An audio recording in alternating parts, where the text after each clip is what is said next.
G B. Oh, hi. This is Brian O'Shea, and welcome to another episode of Investigate Everything. I've been gone for a long time. As many of you know, I've set up a new venture with some really good people, and we are the Corruption Hunters over at Consumer Diligence. Make sure you check us out. Over there has nothing totally separate from Daily Clout or Investigate Everything. And I was asked by many people to come on today and maybe explore everything that is going on. You know, put some minds to it, see what we could figure out.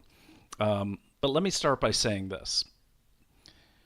What I have noticed pretty much since like 2003, maybe a little bit beyond that, probably 2014, is that the left, liberals, whatever you want to call them, okay, not just in this country, but all over the world, have really seemed to get an accelerated knowledge of two of the most effective weapons in war, in my opinion: propaganda and logistics, or skill sets, if you will.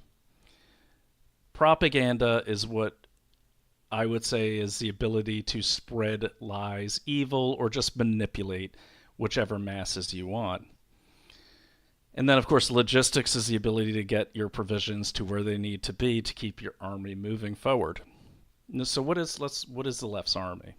Well, it seems what they've done is they've taken this World War Z approach to warfare, where the left has learned to infect mass populations of people with with an actual murderous rage that can't even be reasoned with. So I won't pull a clip of World War Z, I will on the recording, but if you've seen that movie, what happens, it's a zombie movie. And Brad Pitt and his family, they're kind of driving through Midtown, and then all of a sudden there's a crash, and there's an explosion. Then all of a sudden a crazy person runs by, and Brad Pitt's kind of noticing a pattern change. And then as each of these zombies bites another person, the incubation rate is about 10 seconds, and then they go crazy, and then they keep spreading and spreading and spreading, and before you know it, the entire world is being overrun by murderous, fast-moving zombies, not the slow, pathetic ones on Walking Dead. Through this whole, I would even say mainly in the last 4 years, but a little bit beyond that, that's what the left's army seems to be, is mindless, not even like zombies, like mindless, murderous, rage-filled machines of flesh and bone that destroy everything in their wake, especially anything that's breathing or healthy or wholesome. They destroy it all. What a weapon. You don't have to really put it on planes and send it to another country. The only thing you need to get to your other country is your evil, and plant that seed through propaganda. Of course, social media, as you all know, that's a really easy spread, but the way it's spreading so quickly is amazing. We've got a couple theories on what's happening here. Now, where do the logistics come in? Well, if you've noticed these kind of seemingly crazy, violent protests, there's always some organizers in them. So if you've seen my coverage of Act Blue, or the action and the operational arm of that called the Action Network, or my work that I did on the Roe v. Wade protests, which were all the logistics were handled by something called Open Collective, they're able to get these crazy mobs to the right place. They get them fed, but there's always people in yellow vests who are kind of like the traffic cops, the coordinators, the ground marshals or commanders, if you will. And those are two major things. They are getting people so fired up you can't even reason with them. And it's beyond fired up, homicidal. And they don't even seem human anymore. And then they are able to direct this seemingly chaotic mob like a torpedo in the right direction, avoiding things they want them to avoid. But then there's more than that. There's the reconnaissance. There's the behind-the-scenes stuff. The way they are able to make sure security is lax in certain places to allow the mob to stream through. Security is tighter in other places to keep the mob away from that. But see, and that's what I think is happening here. So, and we'll talk a little bit about the late great Charlie Kirk, and God rest his soul. I know this was for us and for everyone a horrible time, and hopefully we can find some good out of it, or make some good out of it. And my thoughts and prayers with his family, and Bill, our guest tonight, put out a really wonderful prayer last week on consumer diligence, so we appreciate that. But my heart's still breaking. I'm still kind of in probably the same shock all of you are, and I'm enraged. And as I got enraged, I felt myself starting to make plans that were chaotic and World War Z like. And then I really thought about it, like, okay, I feel like I'm being weaponized now by the left, because they don't care where the destruction and the violence comes from. They just care that there's destruction and violence. The problem with the left's plan is, once you let that genie out of the bottle, I've rarely seen it put back in. Mao's China is a great example. So anyways, we want to figure out how they got so good at both of these very, very high level skill sets of war. And did they get good at them, or is someone else behind it, or somebody's else behind it? I'm not going to say we have all the answers, but you know what? Between my knowledge and the impressive depth of knowledge of my guest tonight, Lieutenant Colonel retired Bill Stebbins, who worked at the Pentagon, who's been to multiple war zones. And we were just talking about this today. It's like, let's just go on tonight. It's been a while since I've seen my audience, and I miss them. Let's have a conversation on camera. So unfortunately, no fancy cold opens. I'll try to get some clips going. Disclaimer, when Bill is talking, if I'm not making good eye contact, it's because I'm producing the show. So I don't want anyone to think I'm not listening to him, because you're definitely going to want to listen to him. But without much further ado, let's bring Bill on. And let me just say, everyone, think through the rage, because we all feel it. Don't let it become a master of you, become a master of it, because we're just getting started, and this war has been going on for a long time, and it's going to be going on for a long time. I just want to say that before I forget to. So without much further ado, let's bring on Bill Stebbins. Bill, welcome. Brian, thanks for having me. How are you doing? I'm doing good. Rage. What's that? Rage, absolutely. Bill, hold that thought, though, before you actually talk to us about rage, and then tell the audience your background and why I'd bring you on. Talk to you about rage. Rage, we're just, in recent events, your knee-jerk reaction is to be, and rightly so, incensed, just righteous indignation. And I would say that I would feel this way even if this were someone of a different political persuasion, because the breakdown in communication, the breakdown in a system where differences are worked through by means of rational discussion and peaceful interplay back and forth of ideas, when that system breaks down, you and I have both seen what happens when that kind of a system breaks down. And it's violence is unleashed. It's ugly. It's very cruel. And this isn't what America is all about. If America has any foundational principles, at the very core of those principles is the idea that we can treat each other civilly, that we can work through processes that we have through the courts, through, I would say, righteous courts, objective courts. We can present our cases. We can reason with each other. As you know, I'm a Christian. The scriptures talk about reasoning together. When you resort and switch to violence, there's a time and a place for violence as well, but that's very sharply prescribed. It's very closely contained. And short of those requirements, short of those anomalous circumstances, when we shift to violence, we have lost so much, and you don't even see all the cascading effects in the moment. Mm-hmm. And so I feel rage in seeing the system break down, even beyond seeing an individual, a husband, a father of two young kids, right, just ruthlessly taken away from them. I wouldn't want to see that on any end of the spectrum. And so those are my opening comments on rage. No, those are good. Yeah, because it's depleting, if anything, and I think everyone felt that. I was talking to some of our donors at Consumer Diligence, and they said, yeah, we really didn't get a lot done last week because you're wrestling with that, and I think that exhausts you as well. Bill, before we get started, please tell the audience about your background, from as far back as you want to go, but, why, there's a reason I brought you on. We've had discussion before, you've been here before.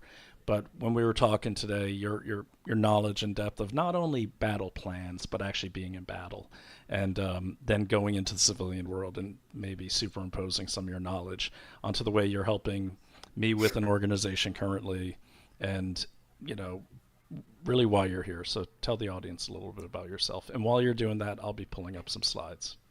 Well, Brian, as I work through this, stop me if I'm going to give a brief overview. If you want me to deep dive in any points, let me know. I'll watch the comments. In the 90s, here's Bill Stebbins. Tons of energy. I'm a young man, incredible amounts of energy, want to impact the world, do great things. I think all young men should feel this way. That's a wonderful thing to feel when you are really emerging into your manhood and you want to have impact and meaning with your life. But I had no direction. I didn't know what I wanted to do. And it was profoundly frustrating to me, incredibly frustrating. And I just remember this as clear as it was yesterday. And that kind of a feeling when you have young men full of energy, testosterone, drive, but they don't know where to channel it, a very dangerous time to be. Because you can be seduced by different forces. You can fall into different traps because you're looking for a trajectory to channel and to focus that energy. Thankfully for me, Saddam Hussein was doing what he did back then. I had a very naive frame of reference at the time, a very binary frame of reference. White hats and black hats, evil, good and evil. Of course, we wore the white hats in my naive understanding at that time. And it quickly crystallized. I was attending college, jumping from degree path to degree path, so frustrated. And then it crystallized. I want to serve my nation. I want to defend this nation. And so I want to go to war. And so I put ROTC on pause and I enlisted in the reserves. And I told the recruiter, in the area in which I was in at that time, was Ohio at that time, Kent State University. In Ohio, I didn't know the difference between National Guard and Reserve. I was just so ignorant of the military to begin with. But the recruiter says, yeah, get in the reserves. And I said, well, what do you have combat arms? At that time, they said, well, in this area, we have field artillery. Combat arms is no longer in the reserves. At that time, it was. So 8-inch howitzers. And I went to basic training, but the Gulf War was over before AIT, or Advanced Individual Training, was over. So then I came back and went to ROTC, frustrated that I missed the war. The foolishness of youth.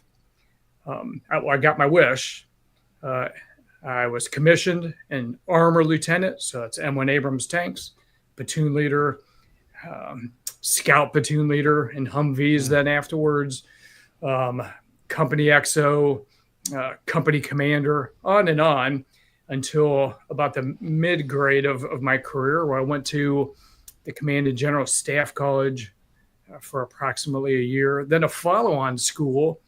It was a master's degree granting additional school for operational planning, and essentially to solve wicked problems for general officers.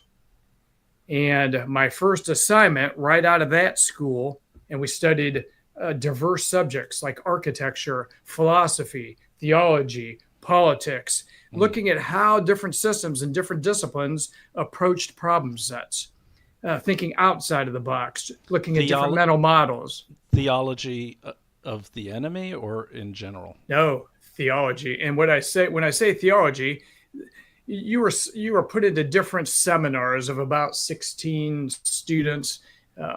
and you would have free flowing discussions, sometimes raging, confrontational, somewhat yelling at each other at times. And so you had atheists in there, you had Christians in there, you had agnostics in there, folks that believed in the Westphalian construct, others that, on and on. And we would read widely, for example, like Sun Tzu, Art of War, Karl von Clausewitz, everyone's favorite, and on and on and on. We would read the deconstructionists, Derrida, the French deconstructionists. And so I would bring in a lot of theology, because theology, to me, deals with meta-narratives and what is truth, what is objectively true. For people like me who will pretend to know what a meta-narrative is but really don't, what's a meta-narrative in this context? So a larger explanation for the things we see in the world. Maybe you would even call it an Uber narrative. So what is true? And the issue, and what I saw, and it's going to lead into our topic tonight, but when I get in a discussion with someone, and I want to have a logical discussion, but what I'd offer to the audience too, the most powerful tool that exists for discussions is first try to ascertain the person you're discussing or the group.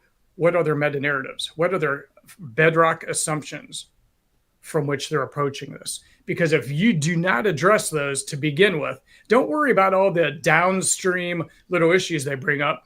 Let's put that on the back of the stove for now. First, give me an example of this. I'm actually absolutely. We didn't plan on doing a tutorial, but this is really good skills to know.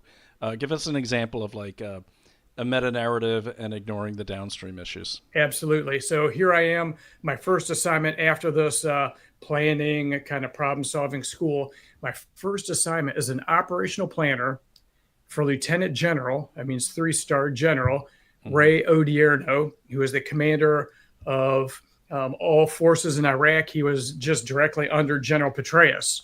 And so General Odierno was in charge of all of the Iraq theater of operations. And I'm one of his operational planners.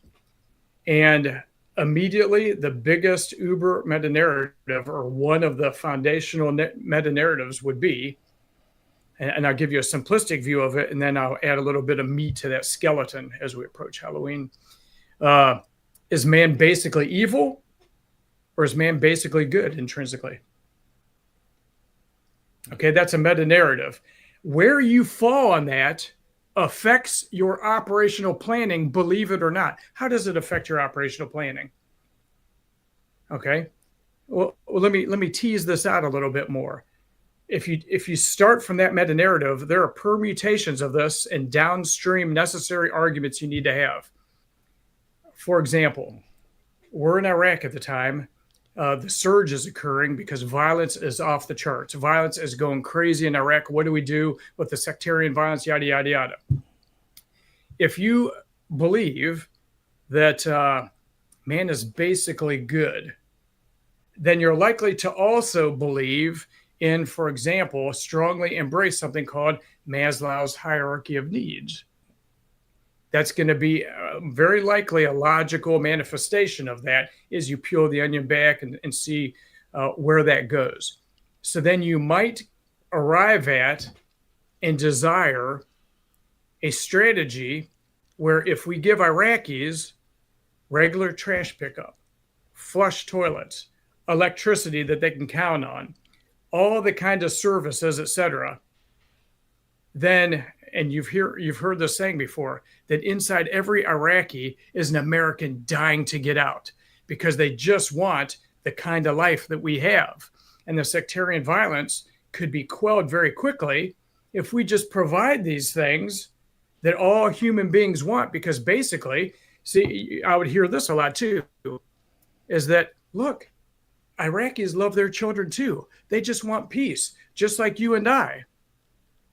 And I would suggest I'd get in trouble in these planning sessions, and I'd say, you always hear this, you frequently hear this when you have clashing groups of folks that want to slaughter each other. It's like, we're all the same. Why can't we just have peace? We all have children. We all have wives. We all want the same things. That's true. But the real twist to that is many of us want it on our own terms. And that's the critical thing. We're not the same in that regard. See, we don't want it all on the same terms. I would say writ large, different countries want a family life. They want a marital life of some type, but they want it on their cultural terms or on their theological, religious terms. They don't necessarily want it on Washington's terms. So if we don't approach the problem set from seeing how they see themselves and what they desire, if we mirror image ourselves onto them, we've already created an incredible fallacy, and we're doomed. Our strategy is doomed to failure. Well, I wasn't popular for expressing this idea. No, I'm sure you weren't.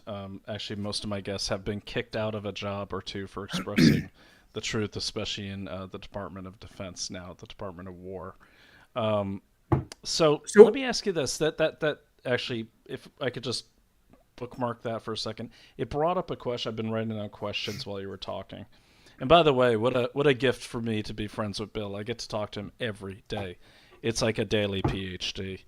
And so what I wanted to ask you is, what have you seen, or what has history shown us the reaction to a population that is being pressed with our values or the values of another country that they don't really want? They want the same things, like you said, but they don't want them within our cultural construct. What has been the normal reaction of the host population? Well, and it's encapsulated in a quote attributed to General Petraeus. And General Petraeus says that an army occupation has a very short half-life. I'm paraphrasing. He said it much more eloquently than I did. But an army of occupation, especially in the Middle East, they're seen as victors. They'll come out and support you, seemingly, outwardly. You will be seen as victors when you overthrow the strong man. But then very, very, very quickly, you're seen as an army of occupation invaders. And the antipathy and the angst against you exponentially explodes. Because another aspect of war is, what is your mental construct of war? How do you perceive of war? No matter how ethical or moral a force is, to the degree that you have an army, and let's just say combined arms, so Navy, Marines, all of that together, but you have a military force occupying somewhere, you will have, and it's just because I would offer man is not basically good, you are going to have not an army of heroes. And I know that it's our nation. I really appreciate that our nation appreciated our military. You always hear, even to this day, thank you for your service. I appreciate that. It's a wonderful thing. It would have sucked to have served, I think, during the Vietnam generation, when your nation wasn't necessarily that appreciative of what your military was doing. However, understatement of the year, but yeah, you can't take it too far to that extreme and like conceptualize all folks wearing a uniform as heroes.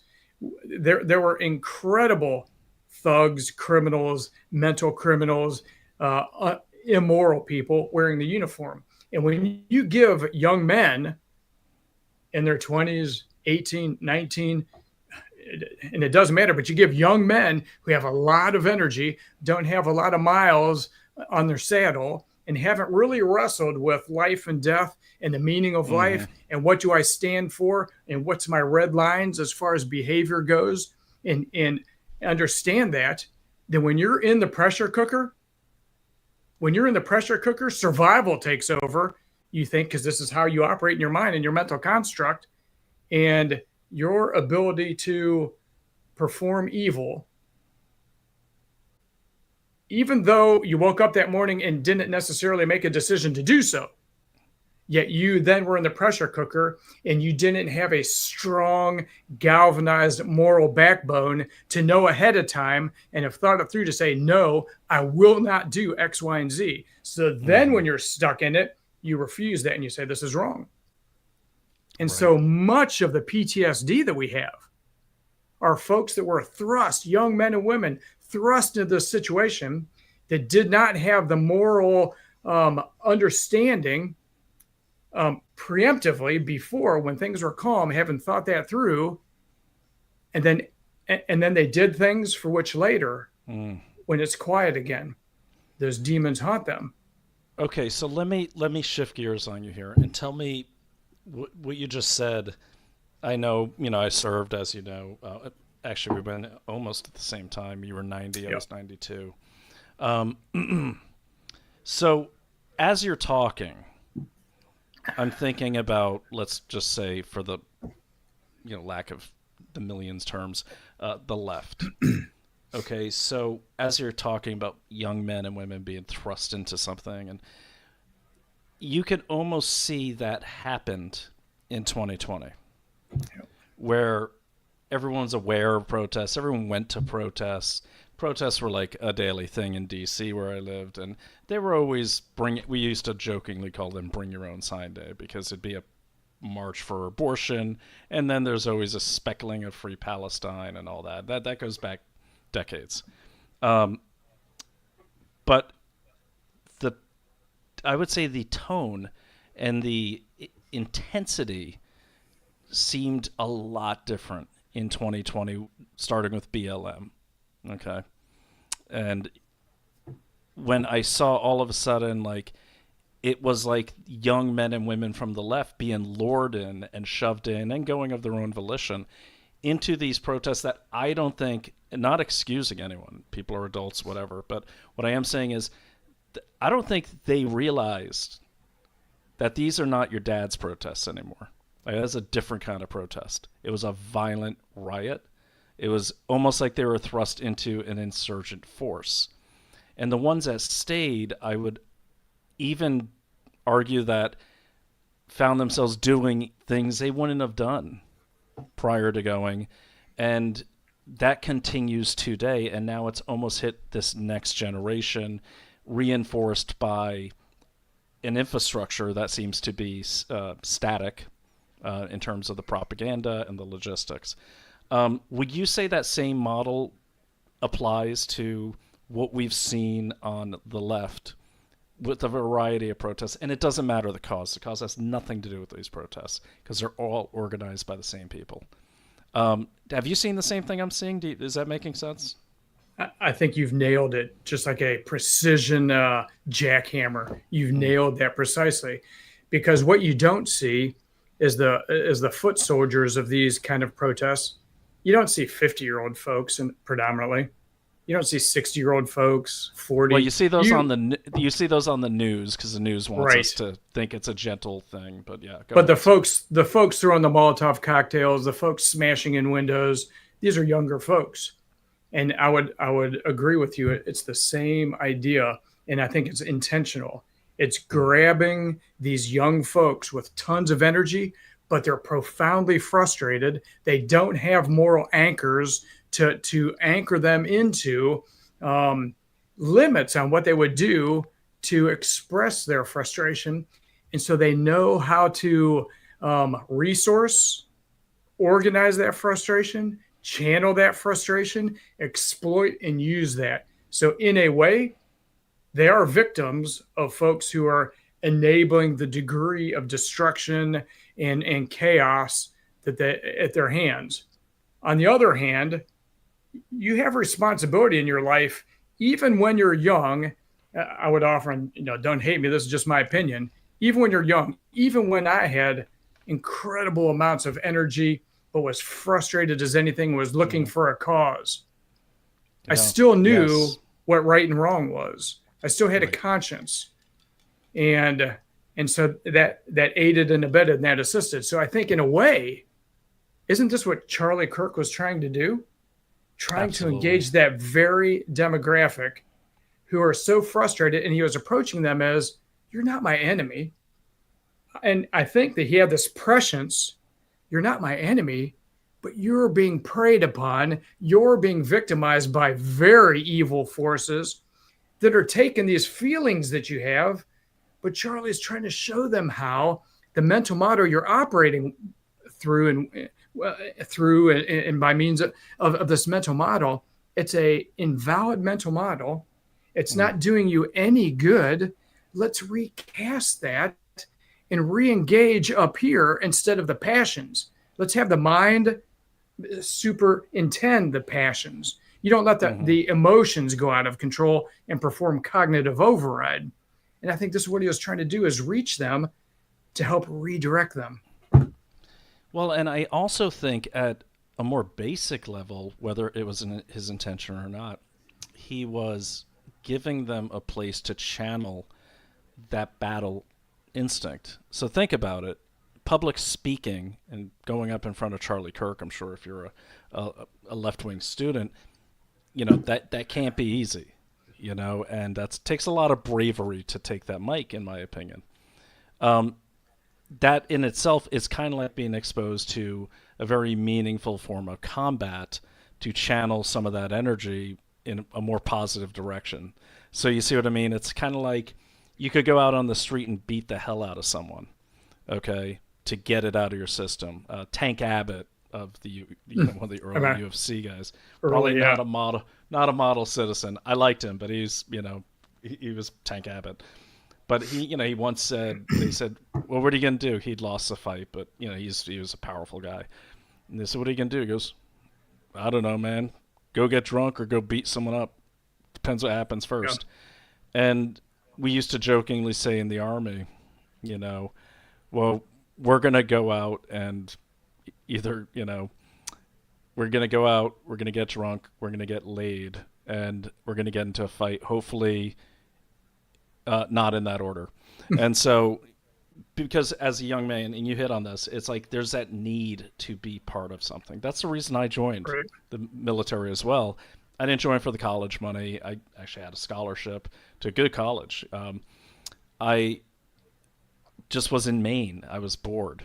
I was reading Mm-hmm. Tom Clancy novels and going, oh my God. My dad had great stories from his time in the Navy and his little gang stuff in the Bronx when he was young and everything. I had none of that. I wanted it. And the Army seemed like a good way to get it. I wanted stories. My very good friend, John Buffalo Mailer, the son of the late great writer Norman Mailer, John's a great guy. I once took him on a competitive intelligence trip to Abu Dhabi. John always wanted to have the gritty experiences that Norman Mailer had back when the Tenderloin was not like, the Twinkie loin. And Right. that, just by accident, I ended up exposing him to several dangerous situations. And he loves that. He's good now. He's scratched that itch. He had that experience, but he was always a very professional writer, and I don't want to say anything bad about John because I can't. He's one of my best friends, but I will say I got the sense that he was ready to run towards any dangerous situation just to see if he could handle it. And I do agree with you that I think I know that the left and the forces, the dark forces against this country and the West, they know this. They know, they've read Joseph Campbell. They know, Absolutely. they know how to get at young people. You give them a cause. Steve Bannon knows this, and he's a good guy. But that's why, in my opinion, maybe not, maybe it's just by accident, but Steve Bannon's War Room, I was so happy to find it because I felt like I was part of something, even though I'm not a young guy Right. and I've been part of a lot of things. But in this new war that I didn't know really what to do, to fight it, or even if it was a war, Bannon's War Room kind of gave me that sense of like, there's something happening. I'm part of it. We're marching forward. We got our banners. Let's go. So I think you're right. I think the left spots this, and they give the youth something to go towards. And I'll say this one last thing, and so everyone knows, Bill's not a guest tonight. We're co-hosting each other. And Bill, at some point when we get to propaganda, I'm going to have you ask me some questions because that's my area of expertise, and yours is war in general. But just because I do want to share some things I don't want to cut into you. So after I play a video that's going to lead into the propaganda section in about 10 minutes, we're going to switch places, and Bill, I'm going to have you play host. I know it's a weird format, but what I was going to say though is this is what Mao did. Okay, this is Right. what Mao did in China. Is you first create a bad guy. You have to create a division in class. Now, as Xi Van Fleet told me on an interview we did, we had a great conversation. She said, in China, her words, she goes, in China, the problem is everyone looks the same, so you can't use race. So they just created two classes, black class and red class. Red class is the good ones, black class is the bad ones.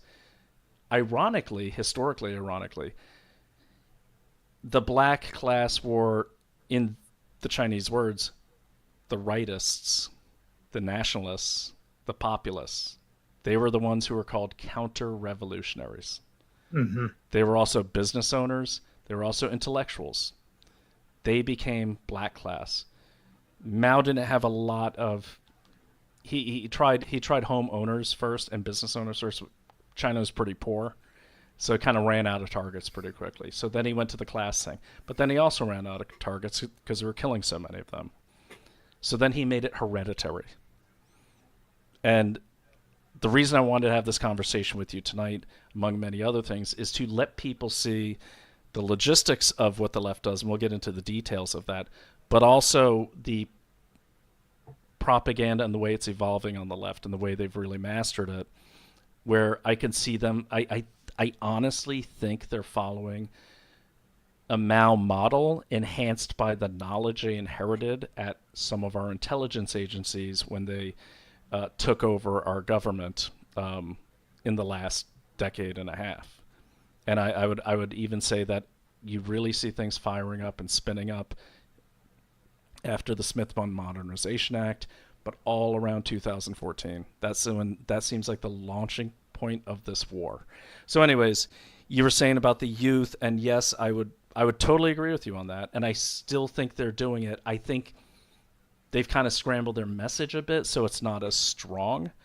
I think it took the right a long time to figure out how to Yeah. create a unified message, but they finally got it. I think the powers that be saw Charlie Kirk as a real threat because of his exposure to the youth. Um, and I would say that they're not done. But anyways, I don't want to get off topic. Please continue. Yeah, I think you're right. Um, excuse me. The topic of tonight is evil and logistics. But I'd like to address one thing first is you're mentioning the left. And I wonder if it's the left. And what I mean by Let's. that is, um, Sun Tzu um, Mm-hmm. famously talked about knowing yourself and knowing the Mm-hmm. enemy. When it comes to knowing the enemy, this is one of those going back to the assumptions in the argument before we answer the question, how did the left get so good at logistics? But Mm-hmm. I ask myself and I think, is it the left? Because we're posing a question, how is it that these largely incompetent folks who have never done much of anything productive in their life, who presume to rule over us, they're so profoundly, in many cases, cognitively, it's arrested development. And they don't have a track record of actually doing anything productive in their life, leading any team, leading a business, nothing. Mm-hmm. But yet there are leaders. How did they become so good at logistics? Well, I don't know that it's them. I don't Yeah, and know that it's that's something called the left.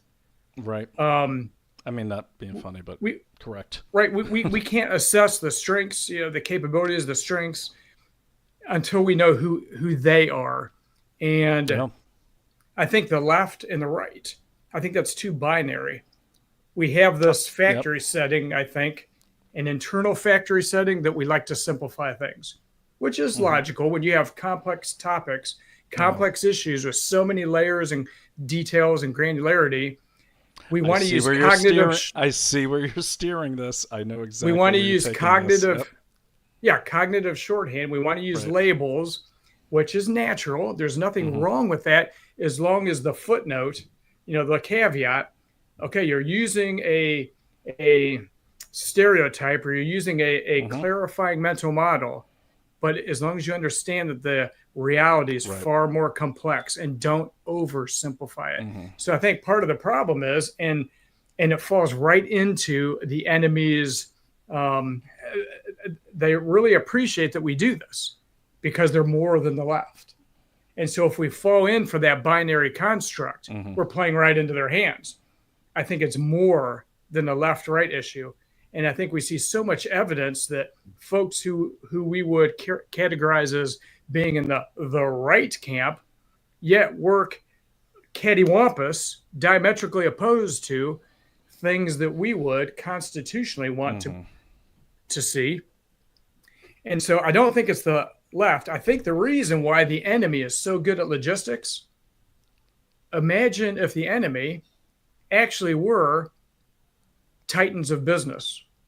And not all of them, but some incredibly gifted, great track record titans of business. How about tech giants of whatever size you want to predicate? Folks who really know how to construct strategy, lines of effort, resource it, transportation chains, logistical chains, all of these things, funding, organizing. Mm-hmm. If those are the ones who are really behind it, then it really comes down to the details. It's like, it's so difficult, and it's just even wrong to use a very simplistic model, left, right, et cetera, or even Marxist, neo-Marxist, statists. The challenge is really us to first diagnose, identify the enemy. Who is the enemy? And unless we do that, we're really not going to know. And tonight's about logistics. But I can see very quickly. It's also about propaganda too, so you're still on topic. Propaganda. And so now logistics, back to warfare. Logistics. Well, we have these things. We have all kinds of mental constructs like decisive points or the center of gravity, critical capabilities, et cetera. And so you look for certain, maybe we'll use a kung fu analogy or a martial arts analogy. Bill's it like a kung fu expert, so just keep not a kung fu expert, but I really appreciate the Chinese martial arts, but absolutely not an expert. However, so you have the Rocky model, Rocky Balboa, and then you have this idea of a skilled kung fu master. Let's go to the Rocky Balboa method for a minute. This is the method that I call attrition, where you've got two sides in the ring, and they just take turns smashing each other in the face. Wham, wham, wham, wham, until someone can't proceed any further. That's not skillful. That's just smash mouth, punching other in the face, and that's Hollywood. Okay, Rambo. But the other construct is skilled kung fu or martial arts master in thinking that in the body, you've got certain points, certain vulnerable areas in the body. Then instead of trading blows, if we could somehow get inside that and hit those points with great power, maybe the whole system will collapse. I would suggest that that's also fairly, that's pretty fictitious as well. I know a lot of martial arts folks would want to say, no, that's true. To a degree it is, but it gets oversimplified. It gets oversimplified, and the ability to connect to those points in the heat of battle with another opponent who also is skillful, it's not as easy as that mental model wants to portray. Right. And so I bring all of that up. Throughout the history of warfare, generals have tried to find those acupuncture points, those points, those vulnerable points in the human anatomy being an analogy for the opposing force. Where can I hit him? Ball-bearing plants during World War II. If we just bomb the ball-bearing plants, we'll bring Nazi Germany to its knees. Right. Guess what? We spent so much time bombing factories and trying to figure out where the ball-bearing plants are and failed. It had no effect whatsoever. So why I'm saying that it's fiction, these points that you hit, when you bring it into the martial construct, be careful, because you may think you know what these vulnerable points are, these operational choke points, but you may be incredibly wrong. when it comes to logistics, I think we are on the hunt, because if we have all these protests, if we have all these young folks mobilized with rage and they're given an evil Mm-hmm. vector to channel their passions, well, you know what? You're not going to be able to throw a bunch of bricks at police if the pallets of bricks aren't bought for and then logistically staged in certain strategic places in the city. So maybe we need to find the logistics, find the funding, figure out who's transporting the implements of chaos and funding it, and attack there. Mm-hmm. Whereas we have other folks like Charlie Kirk who are then attacking the foot soldiers with kindness, with respect, with trying to talk to them and I reason would with them. I would even say he was targeting the ball bearing factories and he found them. And that is the youth vote, because he pulled so many away from that. Those are the foot soldiers. And I think that's what made him dangerous, too. And by the way, I'll read the description in a second. So I feel a little guilty because I understand and we agree on the labels of left and right and everything. You and I pretty much see eye to eye on everything. I actually, and this is why people have to be careful with their own social media.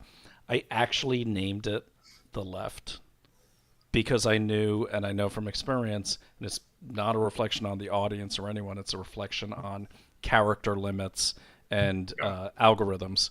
I knew if I named it the opposition force to democracy or something more complicated, then people wouldn't see it. Right. And so that's why I put in the description, or whatever you want to call them. But it is a shame that, like, I do feel like technology, AI, whatever you want to call it, is kind of forcing us into the very thing you're warning us against. Right. Right. And it's so difficult.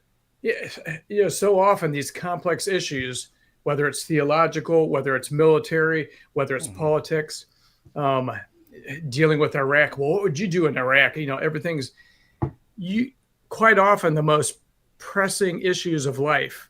You can't condense into an easily bite-sized soundbite of 30 seconds and give the answer.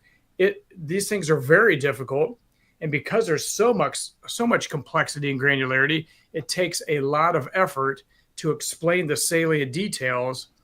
And so we're already fighting behind the eight ball. It's such an uphill battle. But we're given easy terms to use: the right, the left, okay, conservatives, liberals. We're given these handles, these constructs, binary constructs, because we'll use them because they're so easy. And in so doing, now we polarize people. We make other people the enemy. That could be like in an insurgency. You often have the diehard insurgents, but you have a lot of people that are just trying to live their lives, but they can be persuaded either way based upon how you treat them or how the insurgents treat them. And the insurgents want you to overreact. And if you overreact, if our U.S. forces overreacted in Iraq, suddenly you have people lining up to join Al Qaeda. Yeah, and for sure. And sadly, we did that. And yeah, so we and when we didn't do it, they used it. I just want to cut in really quickly and say, but let me play devil's advocate here from a military standpoint. Isn't there an argument to be made about foot soldiers not having too much knowledge and having things be black and white, so they're not questioning orders, so they are moving forward? And by foot soldiers in the current war, let's just face it, I think there's dumb people, there's smart people on both sides. But I think the majority of the people who just want to get involved, it's not that they're dumb, they just don't have time to research these things like we do. They have other jobs. We happen to have jobs that allow us to research as part of our job. But I would almost say, like, don't you kind of want, let's say we call the foot soldiers all of our friends and comrades on Rumble, okay? There's a couple generals in there, a couple lieutenant colonels, a couple majors, but there's a lot of foot soldiers who have 2 or 3 full-time jobs. They don't have time they don't even care. They're like, dude, just tell me which way to go and get the bad guys. So isn't there an argument to be made about when to use that black and white argument, when to label things very simplistically? you're either for us or you're with the enemy, or you're with Al Qaeda, or you're Right. with the terrorists. Yeah, oh yeah. And for So as an example, what I mean is like remember back in the late '90s, there was this move in the military. Bill and I were both in the U.S. Army, so that's where we're speaking from. But there was this move to get these all this enhanced tech for every soldier on the battlefield, so every soldier could see where every other soldier was, and in special forces and even in infantry, we were all against that. We're like, I don't want my guys having all that knowledge. I want them focused on their task. I don't It doesn't matter if they know where the whole brigade is spread out. That's just going to make them think beyond the scope of their current essential task. And so do you remember that? I do. So maybe I would draw a distinction between a soldier at any level, platoon through, to brigade, division on, wherever you're at, you have a certain need to know amount of information, Right. technical on the battlefield. The distinction I'm making is you're right as rain. A foot soldier, an armor crewman in a tank, you only need so much of the big picture. What I'm saying is, I want every soldier, and our military has made this decision too, historically, that they want every soldier to have a moral compass. They want to understand right and wrong. Mm-hmm. And in that regard, we need to have very reflective soldiers. And we have a requirement in the military to refuse an illegal or immoral order.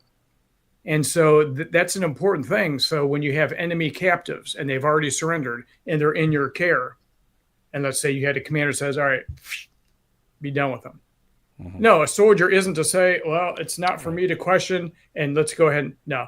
And so I'd make that distinction in the moral realm.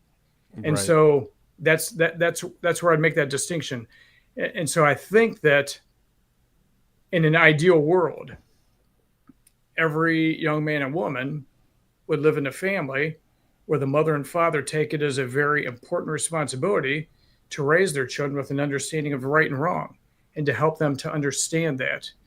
In a moral society, in a ideal society, I know it's idealistic, we would want schools, or whatever educational path they follow, to also explain to them the underpinnings of the Constitution, mm-hmm. what our founding fathers actually thought, and where they came up with their ideas that they enshrined in the Constitution, and why that was important. We don't teach this much, if at all, anymore. So when you take them away from a stable family structure where you can be raised to teach your children to know right and wrong, when you take them away from a school system that teaches them civics, we used to call it, now they're free-floating electrons. They're still going to have all this energy and frustration and anger, but they don't have what we've had in the past. Not idealizing the past like it was all glorious and perfect.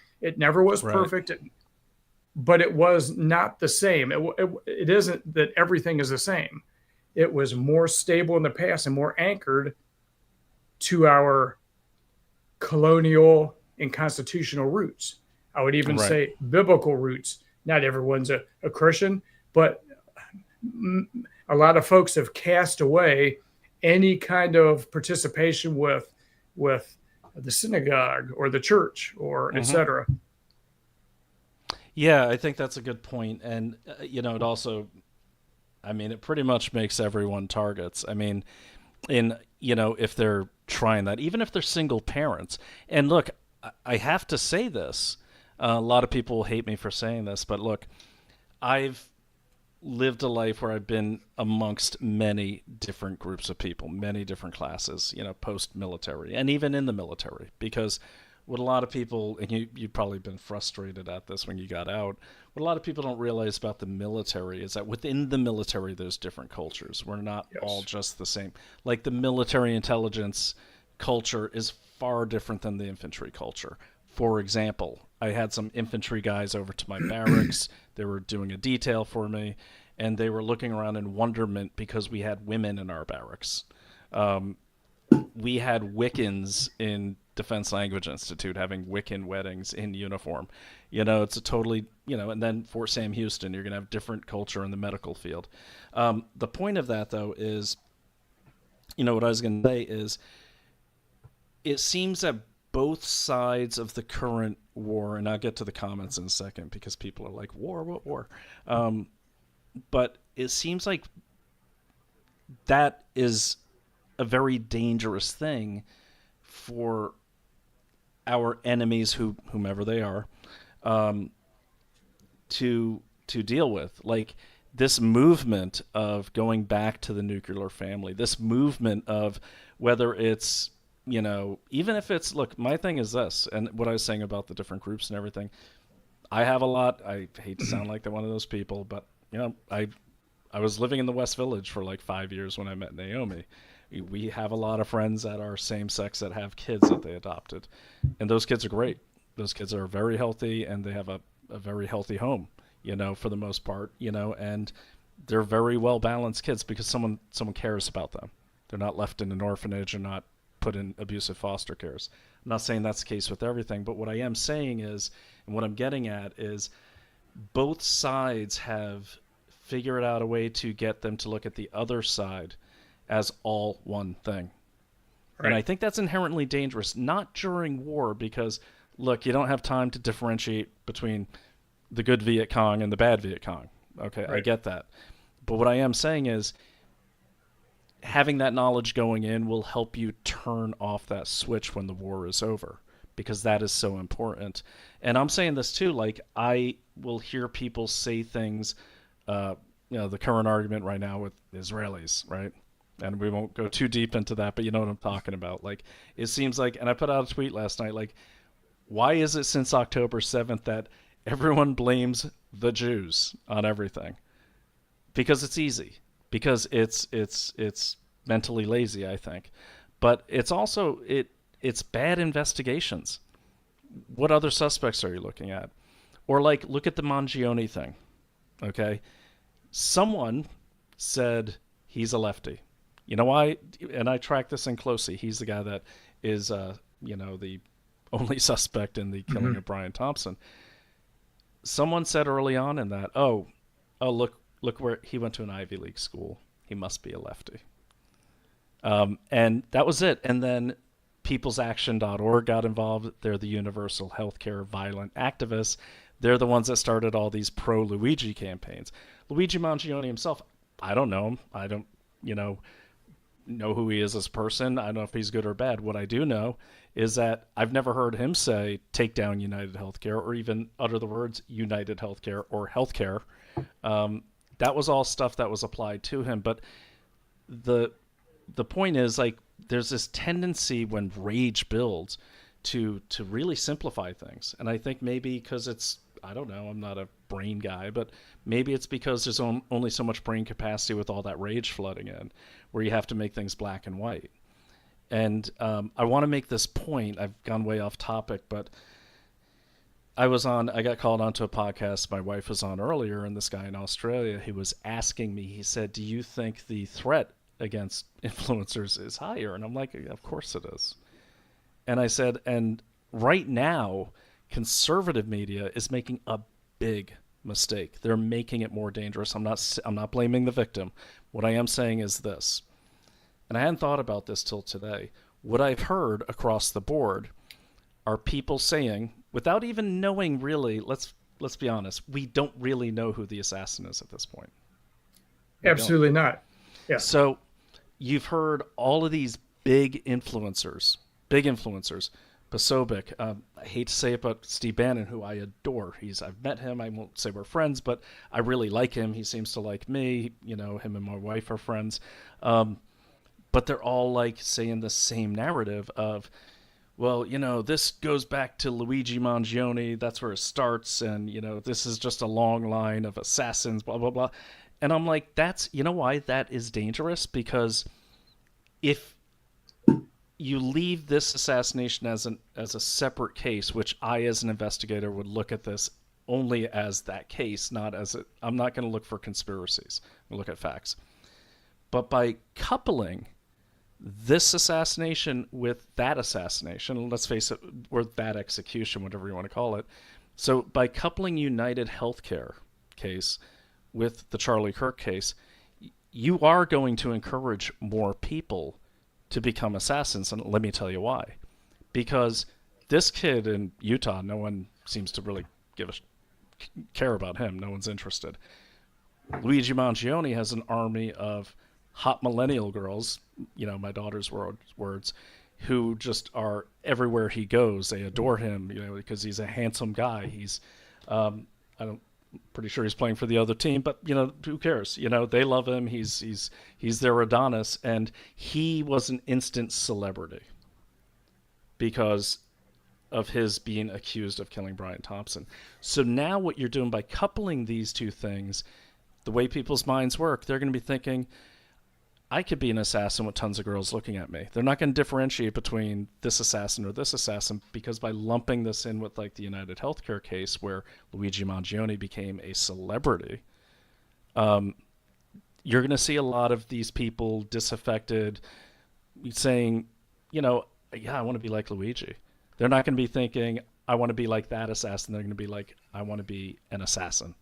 And that's dangerous, I think, about looking at cases that are not even at trial yet and making your decision when you're not part of it. So and my call to influencers and to everyone is get down in the weeds and know what you're talking about, because by saying this is part of a long line of assassins that begins with Luigi Mangione, you're only going to encourage a bunch of people who think maybe I will have an army of millennial girls lusting after me like Luigi did. Brian, why do you think that these big name influencers are what we would say maybe prematurely just throwing it out there, putting the reputation on the line, saying, "Look, yeah, we have the killer," etc.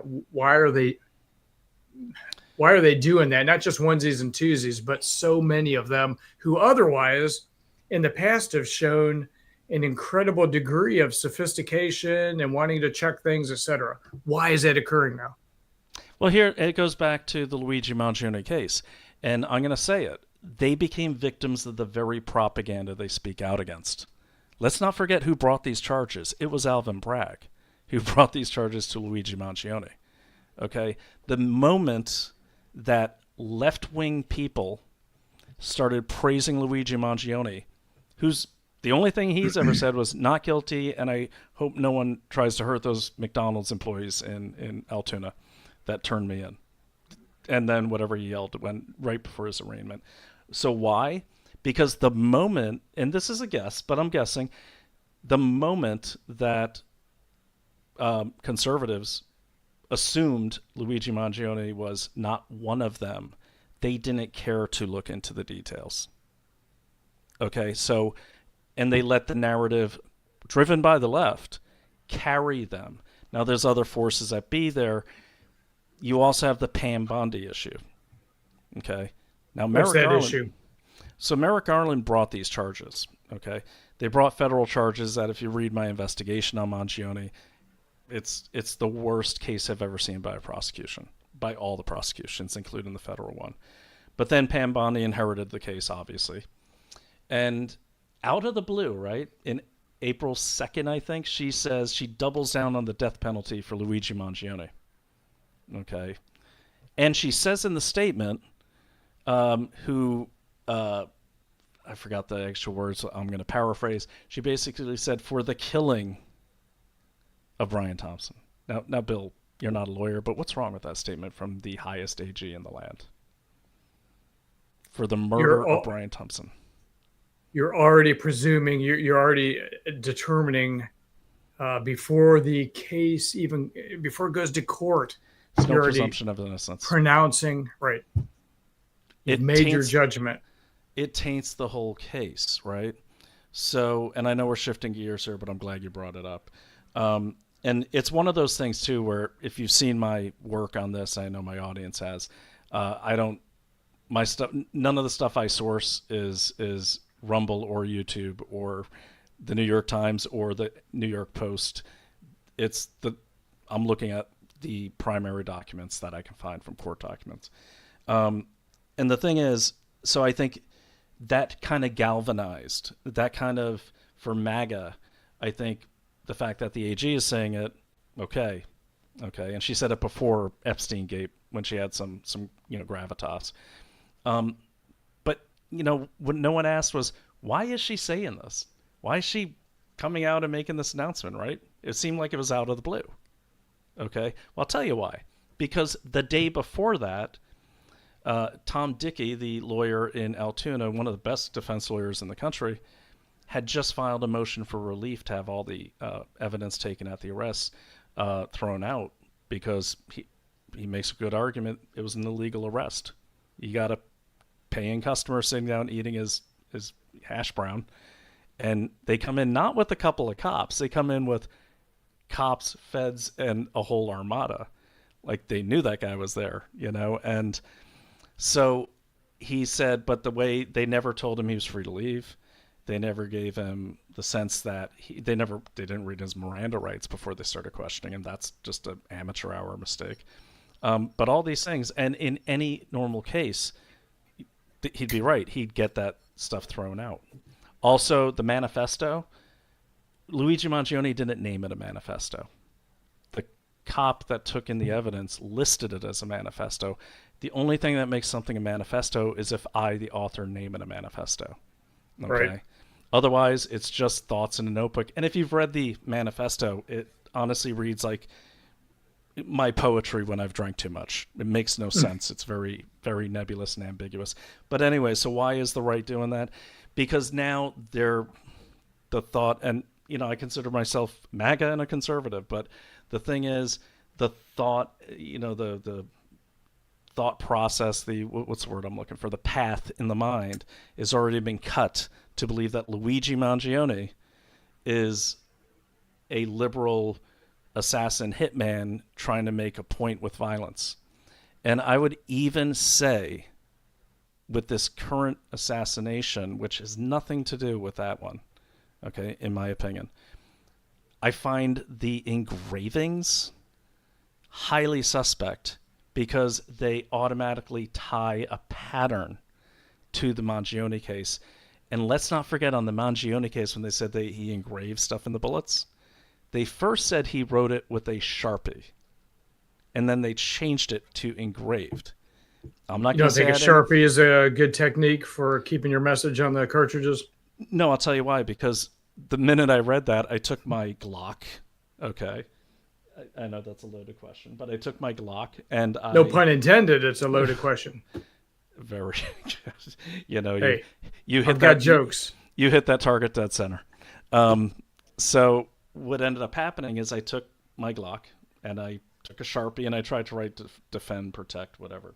And first of all, it's really hard to keep it on brass, even with a Sharpie. So I had to do it a few times because I'm like, I keep smudging and it makes no sense. And I had to get a really fine tip Sharpie just to make it legible because, as you know, those bullets are not very big. And he supposedly had a 9mm. I had a 40, so 40 is a little bigger, and it's almost impossible to fit those words on there. And so then I took it and I filmed this and I put this out on Twitter. And then I finally figured out a method. I put the rounds in and would write while they're in the clip. Then I put another one in. Then I have to write while it's in the clip. Then I shot. Happened to be a rainy day like the day that Brian Thompson was shot. And I went out in my backyard. That's why I love rural America. And I took a few shots at the targets downrange and picked, and then I let the bullets sit there for like 1 hour. That I figured that's when the forensics would have come. You couldn't read it. You couldn't, like ineligible. Yeah. And so then I put that out and a couple other people questioned that. And then it turned into engraved. And, my thing is like, okay, with this other one, you notice that they kind of changed the wording. The official narrative has changed a little bit. They first said the casings. Okay, then they changed that to bullet casings. Because there's only one shot. So what casings are we talking about? Were there multiple shots that I didn't hear? Okay. And by the way, this is not to say I'm undermining the FBI. I just think that Occam's razor tells me that people rush to please and calm the masses down and try to calm violence down. They get bad advice, whatever it is. And I think they go forward too quickly with statements. But I also think a big problem was including Governor Cox in that initial press briefing, because that guy is no friend to MAGA. That guy has also introduced things like a Roblox therapy session to official state funding for kids, where basically kids are unwittingly getting therapy on Roblox from state officials.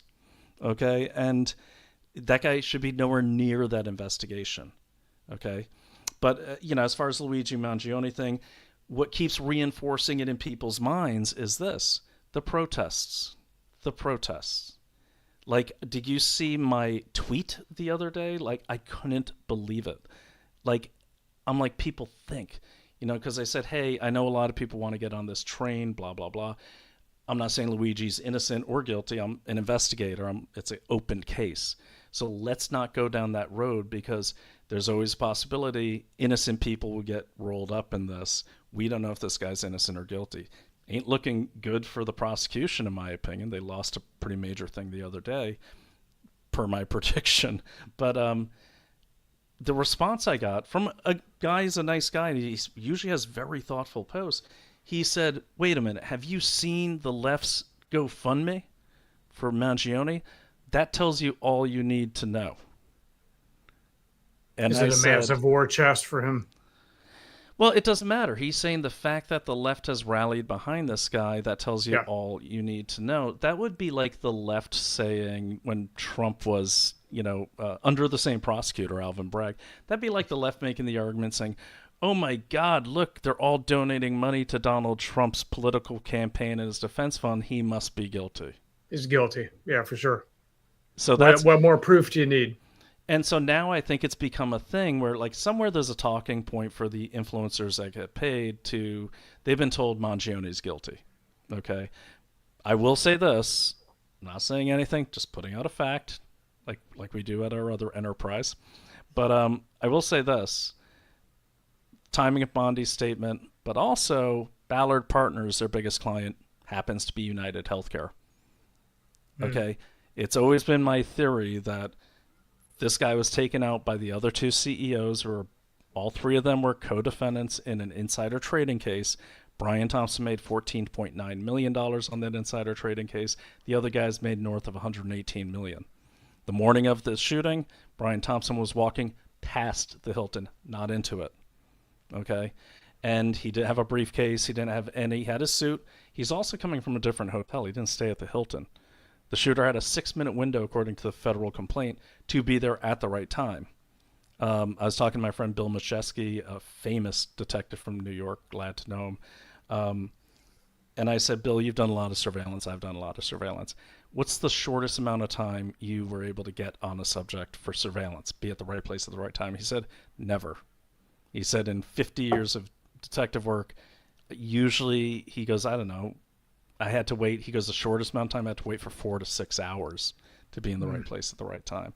It's near next to impossible. This shooter shows up with a 6-minute window, and that's the thing. So the point of all this is saying, like, if people would just pay attention to the facts of the case, they would say, yeah, right, man, this doesn't make sense. I'm not making any big strides here. I'm not making any big leaps. If you read my report on it, which is based on the federal complaint, it doesn't make sense. It doesn't make sense that you could get from, 104th in Amsterdam to like 54th and a half and 6th in under 6 minutes anywhere in New York by any conveyance. Those kind of things. But these are the facts. People get so caught up in the emotions, and to long answer your question, the I don't know, you probably know more about this than I do, but the die is cast in the minds of a lot of these people. He's guilty. We need this in a tight package. We need to show that this is a force of evil aligned against us. Look, he had engravings. These two assassins come from the same ideology. That makes it easier for me to fight and direct people where to fight. So that's what I think is going on here. And what's really easy to do, like in deception operations, when you're planning an operation military and you have deception operations, part of making a successful deception operations, you want to show breadcrumbs, you want to show indicators that align with what the enemy is expecting to see, what they want to see. because then if you give just enough breadcrumbs, then they're going to come to that conclusion that you've orchestrated for them and set up to their demise, and then you'll ambush them, etc.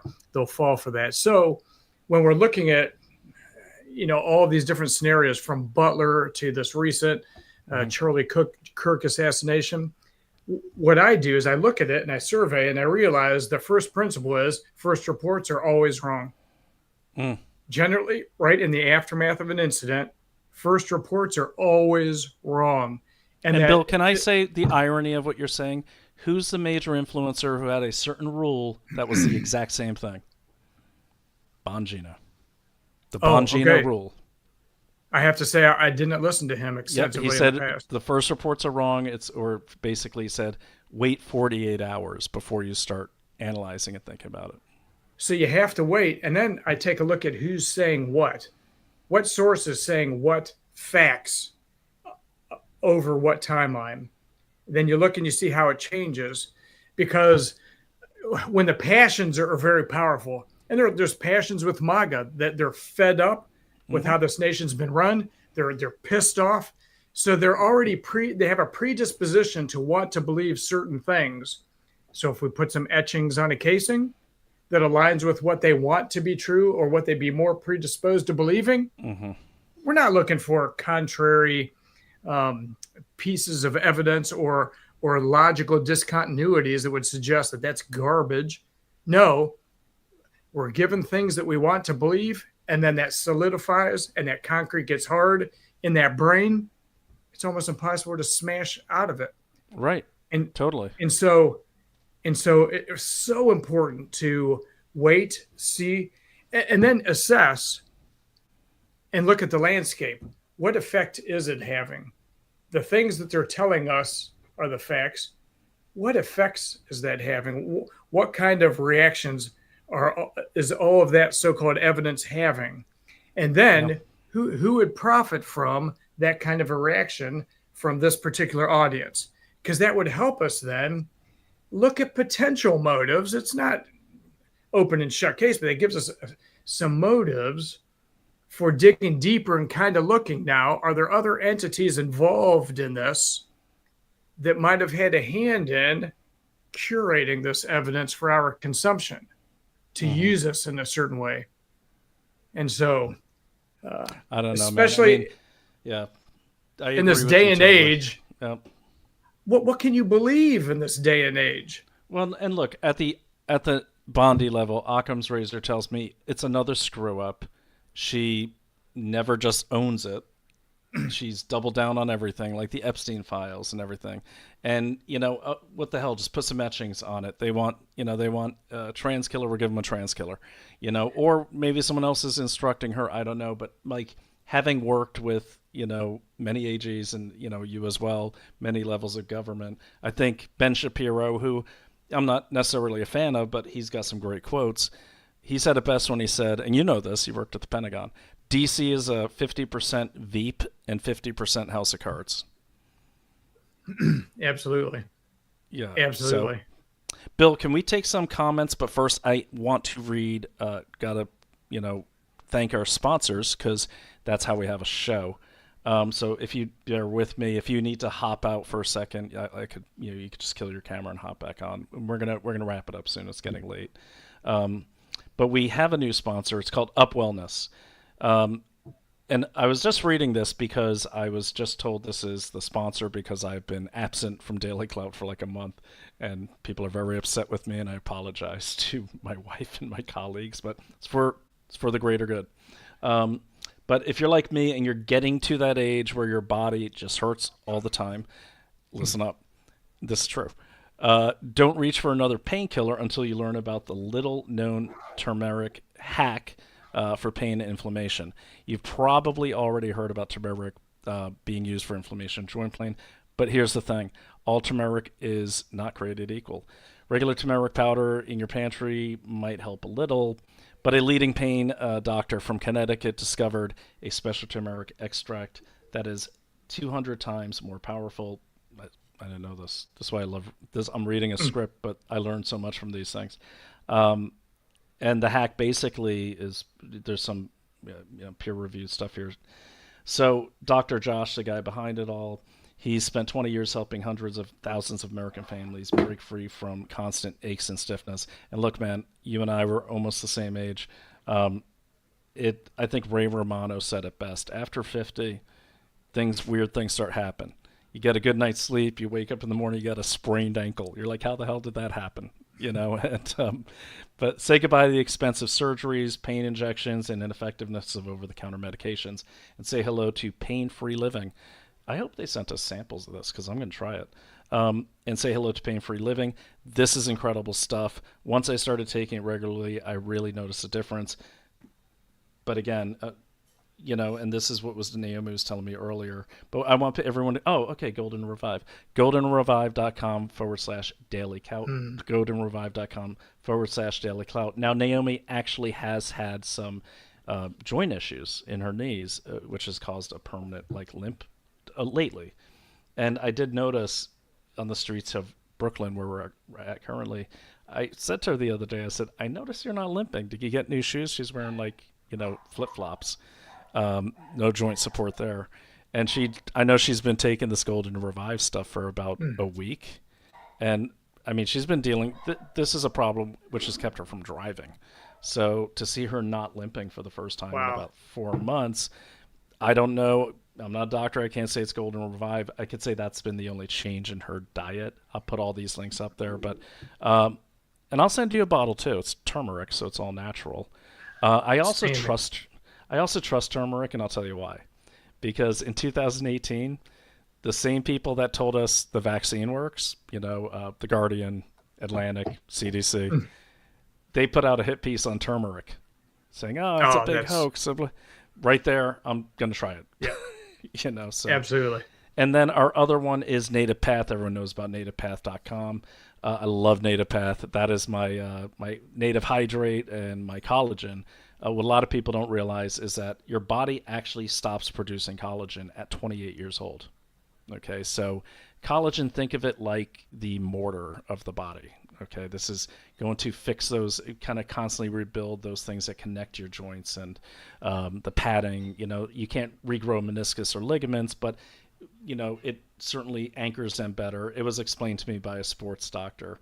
And I remember when I talked to this sports doctor who was part of the Pfizer papers, I said, hey, can I ask you a question? This guy did LA Rams and NFL and everything, so he knows about joints. And I said, is collagen an important thing to have? And he said, is cement an important thing to have when you build a house? That's the dumbest question I ever heard. And he said it on my live show. And I was like, okay, do tell. But I got to say, I've been taking the collagen for a good year now, and I make it part of everything. So our best collagen is Native Path. We've had many, many people come in and try to get us to sell, but it's just like the turmeric. Not all collagen is built equal. And I've got to say, I went on some store-bought collagen that I had to pick up at Stop and Shop on my way overseas to Brussels last week. And I don't know, man. Maybe it's like I'm subconsciously biased towards Native Path.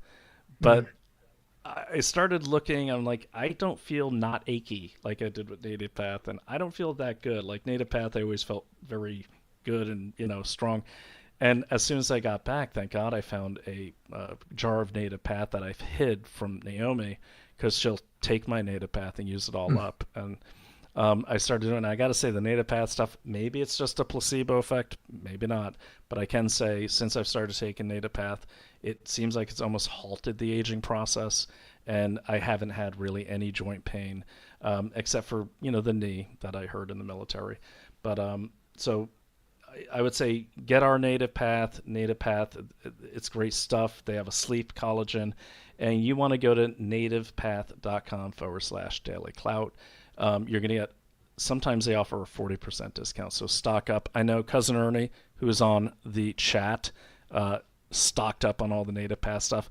And Bill, we're going to take a quick break here so we can answer some of these questions because I'd like you to stay on for this too. I have them scrolling, but they're too small. So let me pop them up on the screen. So Ernie Jansen, this is my actual cousin, you may remember. Always makes fun of me, which is fun. Nice bowl cut. I'm in Brooklyn. Went to the Dominicans. They like a nice tight cut. And when they make a mistake down here, they keep going higher. And he was going so fast, he's like, dunk, and I was like, oh, we're gonna go higher, we're gonna go higher, we're gonna go higher. But what I like about it, Ernie, is that I don't have to get it cut for like 3 weeks now.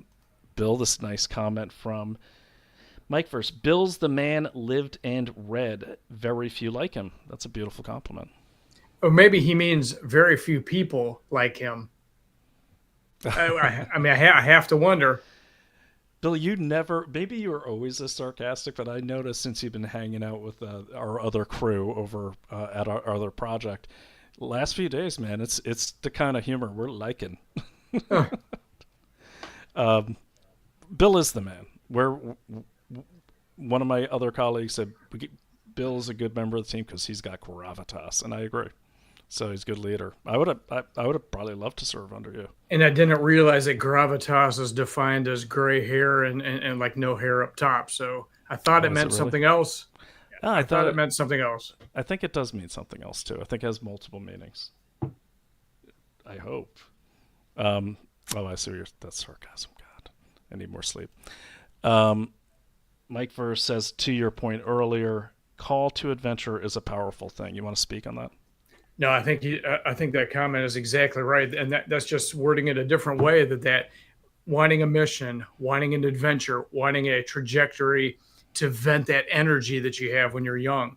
I think Mike's verse is exactly right. Alina, if she's still here, Alina obviously is not used to my form of ADHD or that's what happens when we have a conversation. It's such a complicated time. Like we go down a lot of rabbit. What are you talking about? She says. And then this next comment, it's true. I can't falter. I listened for 4 minutes. If you continue to beat around the bush, I'd sign off. Oh, wow. Did she sign off? Do we know? I don't know. Let me see if she's still there. No, she's still there. Good. She's still there. Thanks for hanging with us. We got to it. We take a while to get there, but we get there. Let me see. Blue Wolf, fantastic person. Evening, Brian. Fantastic to see you. Greetings, Bill. Very nice meeting you. Blue Wolf. Nice to meet you, Blue Wolf. He's done some research, too, for Naomi over there with the Pfizer papers. This is a great person. So everyone should follow Blue Wolf 2000 on Rumble. And Blue Wolf, feel free to put your X account up there if you want, and I'll pop that up. Blue Wolf, hey, cousin Ernie. Yeah, Ernie's awesome. Ernie, actually, did I tell you? Ernie showed up. I hadn't seen Ernie in, over 2 decades. It'd been a long time. I was in high school last time I saw him. He's a Navy guy, former Navy guy, and I like the Navy. But I just got back to our place up in the woods, and I see this car kind of creeping along, and I'm like, fuck, like that, because there's always threats. We'd been swatted and all that. I'm like, oh man, all right. And all I had was a badminton racket because I was swatting carpenter bees, and my guns were in the house. So I kind of calmly walked, and I turned the badminton racket around and just kind of walked in the house as quickly as I could. I got the Mossberg. And I see this guy get out, and I'm like, who is this person? And it was Ernie. It was a surprise visit. He lives very close to me. So now that I know who he is, I won't come out of it bad. Is it safe to surprise you? No. It's not safe to surprise me. This is not something we should do. Not in the woods, man. I mean, not even safe to surprise Naomi, because she called me today. We're in Brooklyn, and she goes, hey, can you come down here? A delivery guy is trying to get in, and he hasn't been buzzed in. I'm like, yeah. Gun, knife, asp. And he's like talking to whoever he's trying to deliver to. He's like, I do not have access to the open door. She will not let me in. And she's like, I ain't letting you in. She's got, and she's not moving. And then I had to go and look, behind her. But if he'd forced his way in, oh hell yeah! I mean, she's an influencer. Current environment as it is, I'd be cracking that skull, and you have to. Right, Elena. And I don't know, is Elena new here? I see now you're more concrete. Good. All right, I love this. I love these updates from Elena. Elena, be on every show. We'll make it worth your while and keep us on track. That's great. Current war. Okay, so the current war, we'll get into another time, but go back and look at my episodes on unrestricted warfare. Not every war has boots on the ground and tanks in the field, right, Bill? Exactly. And then protecting their focus, we were talking, that was about not giving the soldiers on the ground too much information, because you want morally focused and people with a moral compass as soldiers. They don't need to know all the battle plans of all the parallel units, because we don't want them doing that. We don't want them thinking they have a better idea than the commander, because it'd be like it's the same. It's very much. Would you agree? It's very much like football. I was explaining this to my son. If I'm the receiver, my job is to run that L formation. I'm going to run straight down there. I'm going to turn this way. I'm not looking at the ball. I just know I need to get to that point, and then the ball will be there if it's getting thrown to me. But my job is to get there. There's a need to know in any kind of endeavor, like a GM of an Amazon robotics facility is not going to brief, the packer on the line of the forecast and the strategy of that plant through the next 12 months. It's not need to know. Pack that box, yep. Scoot it down the conveyor, get your paycheck. And look, the smart soldier doesn't want to know. They don't want to know. Because then you can't get blamed. And then also too, it's kind of like, it's like you can't get blamed. But look, especially we have a very educated population, and especially in military intelligence, I had a lot of soldiers after 9/11 challenging me constantly because they came from the IVs and all this, like a lot of people after 9/11, and they're challenging my orders. And I would say, all right, well, you have your rank on your collar, and I'd always give them a more democracy-style environment. I'd say, tell you what, you don't like my order, that's fine. Why don't we play rock, paper, scissors? And if you win, you don't have to follow my orders. If you lose, you need to do 100 push-ups in front of everyone every day for the next 20 days. And they'd always fall for it. They're like, okay, I was pretty good at this in my fraternity, and blah blah blah. And I'm like, okay, you ready? And they're like, yeah. And I go, 1, 2, 3, I win. Yeah. Showing them your rank, and you just see their faces go. Oh. But the point is, if they just did what I said, and it was usually something small, they were just rebelling. And I want thinking soldiers, but I want them to be able to zoom in and zoom out and know the importance of the tactical task and how it supports the strategic objective. Evening Blue Wolf, I love the conversations in here. CJ Prumble, hey, what's going on? I know that name. This guy's great, Kalkin Trivedi. I mentioned that phenom in my book, Seeing Other Side Simplicity. Go ahead and I will pull up your book because you sent it to me, and I'll give you a copy, Bill. Oh, great. Yeah, absolutely. He's a great guy. Cousin Ernie's like, he's got to start his own show. He's got a bit of a following here. Cousin Ernie's such a brat. Just saw your first bowl cut haircut. I wish we had a way to make these scroll larger. They should really learn from the alleged killer before any statement. Yeah, I agree. Totally. Yes, I'm very aware of the info about Luigi. True. Pattern, true and interesting. Good. I'm glad Elena stuck with this interesting point. I got to start doing these real time, man. True. Okay. I got to figure out how to make them scroll. They also said trans message, which changed. I did not know that. Did you know that, Bill? I didn't know that. No. Prumble, pop it up. What was the original message, or send us a link, please. We're very interested. It was Bill who's the first one that told me, because I was very emotional. Like, I had fallen victim to the emotions too, and I'm like, good, they got the guy. And I knew. And did you? Go ahead. Did you hear that some love notes were supposedly found by the alleged killer? Love notes between him and his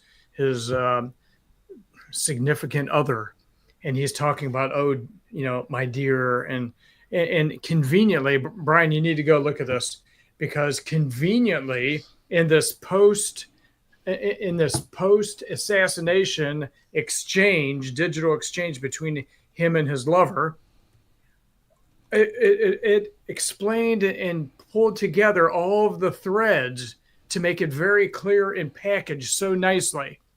Okay, I'm going to call the flag on this one. I'm throwing the flag.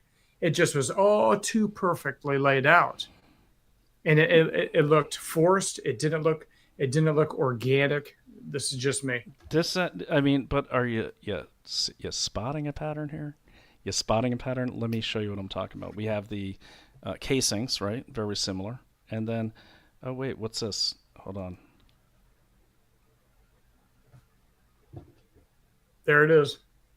Same thing. It's the same playbook. I haven't. I have not seen that. They were in Yo, his socks. you didn't hear about the love notes that they supposedly found in his socks on the way to another hearing? Oh yeah, Maybe this is he. the modus operandi of. I guess we have to use a shorthand category for these kind of assassins. Well, it wouldn't be Alvin Bragg. So who's the one constant in both cases? Um, so yeah, that was the big thing. When you said love notes, I was like, no freaking way, Yes, absolutely. unbelievable. Yeah, I definitely got to read up on that. That's crazy. I mean, like, come on, just fire her already. You know, fire her. Trump says She's got, she's doing a great job. He says she's doing a great job. yeah, she did a great job with the Epstein thing. That almost cost him the midterms if it didn't. Um, that was the worst thing ever.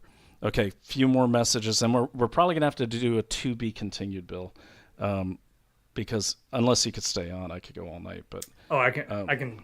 I'm at your oh, pleasure. I good. just But you break don't have open to. a. Yeah, You can drink too. it's late night. Investigate everything, and so now we'll break open the bourbon. Yeah, of What course. Because bourbon do you prefer?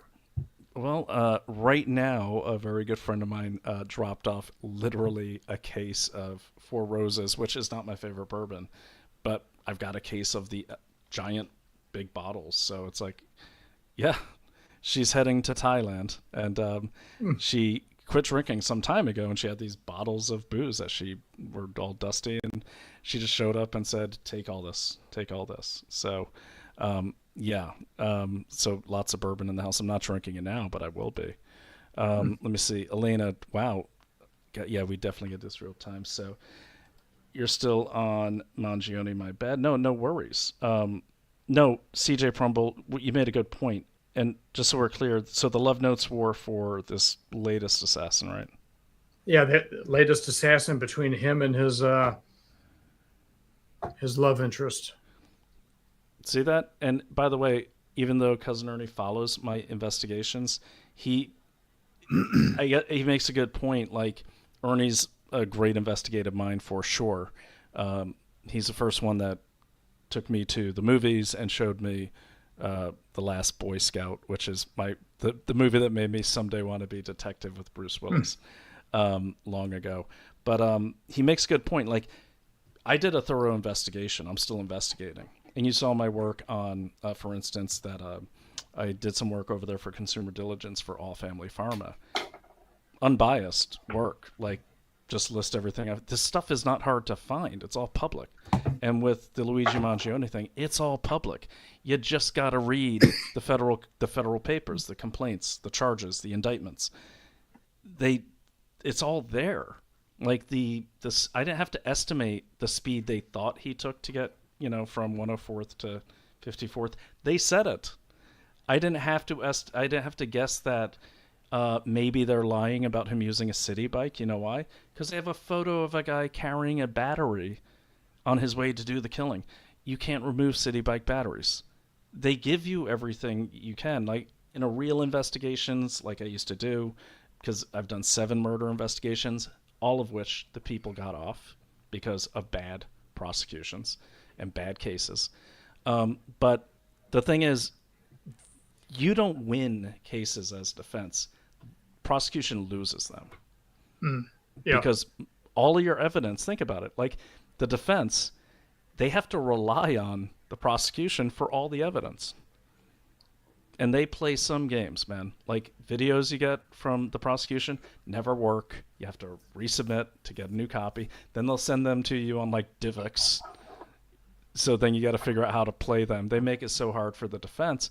And I will say though, they just bet on the fact that no one's going to take the time to go through every document, and that's why there's always so many cops on a murder scene, right? yep. Because every cop that is on a murder scene has to fill out multiple affidavits about every single action they took, which forces the defense to go through every single one of those affidavits. And a typical defense file is about that big. But if you're willing to do the work and go through, Imagine Each, digitizing all of that and running it through AI. I don't know, man. Like, I don't know. You've had some run-ins with AI lately. It's a bit of a fibber. I think that it's a fibber. In my experience, sometimes it fibs when I'm asking it questions about things externally. When I give it documents and say, analyze this document, give me a synopsis of this document, it's using that raw material. It's not bringing outside, it's analyzing the documents you give and summarizing it. I Yeah. think in that case, may be very powerful to cut through these little games that are played potentially. I just thought of something, and this does talk to the propaganda piece because I do think technology has a lot to do with what's happening with the right and the left and on manipulating thought. So I was working on a case recently, and I went to ChatGPT because I've never used it for writing, Sure. but I'm like, why not give it a try? I was way behind deadline. Maybe it's good. And I said, hey, ChatGPT, can you summarize this case in a non biased fashion, more in an investor business daily type of voice? But it can have no narrative statements, no declarative statements that aren't backed by fact. I just basically want the facts as if it were a police report. And, Right. we've talked. How to do. Here's what it gave me something like this: the string of crimes that suspect X began on predates his 18th birthday. He was always predispositioned with his criminal mind, blah, blah, blah. And I'm like, what? Like, no. And I wasted like a whole day, like, no, trying to stupidly train ChatGPT how to write an objective detective report. It can't do it. Well, there Because is it's, an art on the prompts. You mm, have to know really how to write the prompts. This is this is the secret sauce. Um, I just throw that out there. And if you're not necessarily privy to how to ask it to do certain tasks, you're going to get a variable result. You're going to get something maybe you're not looking for. well, yeah. And this brings up my point. So show notes, right? The notes every commentator gets before they go live. We make our own. Um, it's very tempting to use ChatGPT or Grok to do your show notes. Like, hey, give me the top three headlines, summarize them in three or four sentences, in That's not bulletize. Ernie sneaking up on you, is it? No, that would be Naomi and Loki. Okay. I'm live, darling. Okay. She's so sweet, and tough. But the thing is, like, okay, so let's say, back to Mangione thing and why people think this or why people go with things. I have to say, in just setting up this show, and I'm a lone producer slash, presenter, it's a good hour of work, Yeah. not counting the research. Okay, so Rumble doesn't always set up properly. You have to write a description, and then when you get it all in there, you'll hit schedule. Then Rumble says, "Oh, we can't set it up at this time," and they erase all your stuff. You got to do it again. It's very frustrating. Then you have to build a tile. Then you have to have a cold open if you have time to do one. Then you got to have a topic. Okay, what is my thread going to be? What are we going to talk about today? So every show, it's if you're alone, it's a good. If you want a decent show, it's a good 6 to 8 hours, if not more, of prep work. So you're under mass pressure. You're doing these shows. Some of them do 3 a day. You're the intern doing producing and prepping the show notes. Of course, the intern's going to use ChatGPT or Grok, you know. And then I'm not saying that the presenters don't do their own research. A lot of them do, but do they have time to? So Right. now you're reading something that you've got a good work culture. You've made it clear to people you're fired if you just summarize things without checking them. If you don't do your research, that's all great and good. But if you're up on a deadline, you're that intern, you're going to take a shot at it if you're late one day. And then all of a sudden, that presenter is reading what's on the show notes. And I would exclude Bannon from that because I've been to the war room and he's got a stack of daily papers already tabulated like every morning. I don't even think the guy sleeps. So, Mhm. I don't include him in that. But I've seen other show notes where I don't want to make it sound like Anchorman where they'll read anything on the prompt, but they kind of will. because if they don't have time to prep, you have to trust your team, and that's the thing. If I send an investigator out and they say, hey, this lady slept with 5 dudes and is running a Heidi Fleiss style prostitution ring, and here's the report, and here's some notes and some photos of her, and I'm gonna be like, okay, if I'm in a rush, got to get to the airport. But that could be detrimental. So and then if you're think about this, once that gets out into the transcript, and if it's a big show, 1 million followers or more, that becomes the reality. And that helps perpetuate it. And then it gets into Wikipedia. Now, once it's in Wikipedia, if Wikipedia matches what a conservative host says, then you are saying what the other team wants you to say. But that's how it becomes real. And I know this because, like, back in 2019, before any of this, Naomi was accused of making a mistake on a book that was already published. Turns out she didn't really make a mistake. Okay, but that tidal wave of social media, once that's out, you can't pull it back. And then to this day, like anytime she says something about the vaccine or anything, what churns up are those digital realities from yesterday. And that becomes the reality. And I even heard a conservative podcaster who, I don't know who she is, but I saw her on Lindell TV, younger person, saying, if you don't believe me, check out Wikipedia. Because that's the ultimate authority, isn't it? You take that to the bank. Yeah, we have to keep like pushing and letting people know, don't do this. And every time I see something, and I'm glad you brought that up, because I was going down the road with the assassin. I'm glad you brought up the gun thing. Like, Brian, did you see a gun? I hadn't thought about it. I'm like, no. Lone shooter, no gun. And it's almost like the media read your mind, because then the next headlines were, oh, he put the Mauser barrel down his down his pant leg. Down his pant leg. At what point in the narrative? Because at one point, it's broken down in his backpack in a stairwell, supposedly. Then he reassembles it to fire. Then he jumps off a building, and we don't see a rifle, so that's in a backpack. Again. No, but he fired it, then disassembled it with a screwdriver that he left on the roof, and didn't just throw that in his backpack. No, then other folks are. There's a new one now saying, no, we found another screwdriver in the woods. So he had 2 screwdrivers, because they said dogmatically that a screwdriver was left on the roof, and DNA was left on it that was tracked to him. Yeah. Then he jumps off a building with the disassembled rifle back in his backpack. He scampers to the woods, reassembles the rifle again, and then puts it in a towel or puts it in a box, because the pictures I saw are of the Mauser in a box. Yeah. Yeah, it's a sloppy narrative, to say the least, if not an outright lie. And then he, in the love letters, I'm calling it love letters. I know it's digital, but it's more fun to call it love letters. In his little love correspondence, he talks about circling back at some point to retrieve the gun. Okay, you just assassinated someone. The place is going to be crawling with agents. What do you mean you're hoping at some point to circle back and maybe retrieve the gun, because it's Grandpa's gun and Dad's going to kick my ass if I lost Grandpa's gun? That just sounds so fake. Come on.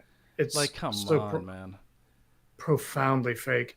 But again, the Butler assassin, he seemed like just right at dimwit level, right? Or am I remembering wrong? He didn't seem like he was a towering intellect. And now we have another individual who's not really manifesting incredible cognition. And yet they're pulling off these magnificent, I'm saying it sarcastically and not like I'm approving of it, but they're pulling off these incredible feats that defy surveillance. It defies drone surveillance. I want to know who, I still don't know, maybe someone watching this can contact me, but who is pulling security for Charlie Kirk? Yeah. I just personally want to know who gave up the high ground. All right, we're going to go down this tactician. I'll do it. Who gave up the high ground? You know what I want to know? This is what I want to know. Is how come? I'm sorry, I got the wrong one. But yeah, and I'm sorry, it's a college. No one has a drone. Like, there's not a drone flying over an event. I fly drones over my kids' football events. Like, there's not one drone. I'm not saying there should be, but what I'm saying is and you have to go to some legacy media reporting too, because you won't find this. Weirdly, you won't find this on conservative media. But I'm trying to see if this is the one where they were talking about security. Yeah, so let me pop this up. I knew you'd get me here, man, but I've been trying to avoid it, but it's hard to avoid. We can abort. We can abort if you wish. We No, can no, pop no, no, no. smoke That's grenades fine. and- That's fine. That's fine. I don't, let's do it. Okay, so yes, it's NBC News. Yes, they're horrible, but they're also, you got to pay attention to the fact that they're reporting some things that are not, for the most part, being reported on our media, which is a weird flip. Or maybe they're manipulating us. Who knows? But I think everyone is trying to manipulate us on this deal. But it says, let me see if I could get to it. So they're talking about security for years, college campuses, blah, blah, blah. It's actually not a very inflammatory article. But they were talking about how, let me get to it here. So actually, while I'm looking, keep saying what you're saying while I look for this so we don't have these awkward silences. But I want to definitely get to this part, and then I'll just cut in. Yep. And so while you're scanning to that, someone asked in the comments, "What?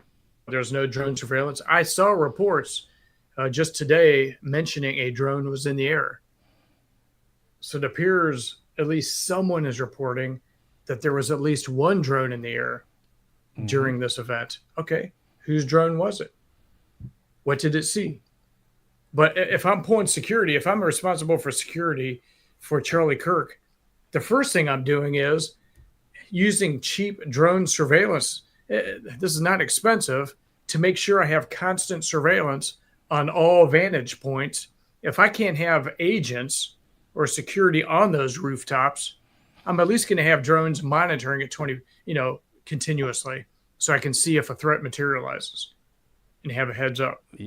Yeah, and it's like, not only that, like, I've been in this situation where we had an event in Oregon, and it's for the team I was on with Dr. Henry Ely, and it wasn't his event, but they asked me to give security consulting on it, and they had it in that kill box type setting on the river, where like the speaker would be at the bottom of an amphitheater. There's only a pier to get out, like a boardwalk, and then you have to go through this bottleneck to get out of the actual amphitheater. And I said, you can't do an event here. There's no escape. Like, this is a kill box. Yeah. And I'm amazed that his security, and so people understand. I've done this many times for Northrop Grumman, for famous rappers, event security, but it's all close protection. So there's event security, there's facility security, there's like stationary security. These are the kind of private securities you have, and then there's close protection. The close protection team, that's like the private secret service. They have authority over everything. Like, campus security could say, no, we're not going to do that. And if campus security said that to me, or a facility security didn't want to work with me, my client ain't going there. That's right. It ain't going to happen. And that's my decision to make, and that's why I get paid. That didn't happen here. Like, someone in the close protection team, and I'm not here to point fingers or anything, I just want to find out what happened. But the thing is, someone on the close protection team either was incompetent, hadn't done it before. There's a lot of liars in security, a lot of people that are snake oil salesmen saying, oh yeah, I was in Iraq, of course I could do security. If you're not in security, you don't know. But what I am saying is, his close protection team should have said no, unless we can put a bunch of people on these rooftops. We want to vet all these people. Another question you got to ask yourself is, how much of that security was local? How much is that security? Where'd that security come from? We always have warned clients against hiring local security. It's cheaper. You don't have to pay travel costs. You want your team. You want your team that knows you, that you know them. Great example of this is in Somalia and parts of Africa. A good friend of mine, Gary Oliver, who taught me everything I know about close protection in his British security group. You know, all the kidnappings that were happening in Africa of tourists were because they didn't want to spend the money, or the tourist company didn't want to spend the money on good security. British security, South African security, like Five Eyes countries have the best security. Yep. They would just hire locally. And it was always the security people that kidnapped them. And so I don't know. I just have a feeling here that, this is also voted to be the safest campus, or one of the safest campus in the U.S., according to reports. But someone on the security team said it was okay to be in this kill box with no cover. And listen to this. Students at Utah Valley University told NBC News that there were not bag checks to enter Wednesday's event. A student described how she and a friend, quote unquote, just walked in. And another said that, quote, there was no checkpoint to get in. It goes on, it is not clear whether Kirk's shooter ever entered the event space. And then they go on to show some historical examples. And then he said, then it's just one guy giving his opinion. But, and then they also opted to not use metal detectors or conduct bag checks, conceding that those measures proved difficult in the outdoor space Kirk's team requested. And that's a key point there. I want to point that out. The space that Kirk's team requested. Yeah. And that's why I want to know, who is that close security team? He had a certain group, SSG, until 2022, and then it shifted to someone else. But I can't find who is the someone else. What's the new team? We're going to find out because we have a plan. But the thing is, let me just caveat this saying, we don't know if Kirk's team requested the outdoor space because it's NBC News. Right. It could have been campus saying that's the only space available. So we have to assume that. But the point is, like, none of that matters. If the campus security was not working with them, look, if campus security doesn't work with you, I'm not saying they didn't, but if they're not willing to work with the leader, with a close protection team, you don't go to the event. It's that simple. Now, the only one that can override that is Charlie Kirk, and that happens. Yeah. Okay. Yeah. I just have to caveat and say this, and not there. I've only met Charlie Kirk once, and I love the guy. I think he was awesome and will live on forever. But from a security standpoint, I can say clients do override your decisions all the time. Yeah. I was in England. I had a guy named, I can't say his name, but he was a Northrop Grumman, high value target, and we're out in the countryside, and I would have to wait. And I'd say, okay, doctor, He's like, all right, I'm in for the night. And they tell me, and I say, okay, you need to go somewhere, just let me know. I'll get the driver up, we'll get up, we'll take you where you need to go. Okay, and they would always sneak out. They'd always try to drop security on us. Like, I look out the window, I'm just getting ready to go to bed. There goes the doctor walking down the country road. I'm like, son of a bitch. Okay, so I'm throwing on my clothes. I got to follow him to the pub. And then he's like, I don't need you. I can take care of myself. And it's not about that. Your insurance company requires me to be here. And that's the thing. And that's another question, too. What kind of insurance did he have? What security did they require? That can get you to a lot of answers as well. Because I imagine, good questions. Yeah, and I'm going to try to get Gary Oliver to comment on this. And again, this is not about conspiracy theories. One thing about Bill and myself, as you know, we just want to find out what happened so we don't walk in it, so it doesn't keep happening. If we can start finding out, first of all, if you can find out if it's a lone shooter and bad security, that's manageable. If it's a network of assassins and bad security, that's manageable. If it's a network of bad assassins and great security, that's manageable. But we need to know which it is so we can start managing it. Yeah, and if this idea, this term conspiracy theory, that's just a linguistic weapon. Oh, tell us about that. This is a piece of propaganda in itself. We know the history of the term conspiracy theory. It's tied to the CIA. They came up with the term. Makes sense. Conspiracy theory is just a linguistic weapon because, if no one wants to look like you're wearing an aluminum helmet and you're thinking outlandish things that otherwise wouldn't be true and aren't based in fact. And so you create this thing, a conspiracy theorist, because we don't want to be that. But if we're not that, then what are you left with? You believe the official narrative. You believe what everyone tells you. Screw that. Screw that. I give two craps about your linguistic weapon you're trying to use on me to get me just to comply with the narrative you're giving me. No. Diffuse that weapon. Who cares what they call you? We're looking for the facts. We just want answers to logical questions. That's it. Yeah. That's all it is. And I think that's what a lot of people in the military and the uniform services and even in government contracting, what they forget about people like me and Bill and people in the audience is we're as good as they are at this stuff because we've done it. We want to help. Don't lie to us because we're gonna figure it out anyways. It's just gonna take us longer to get there.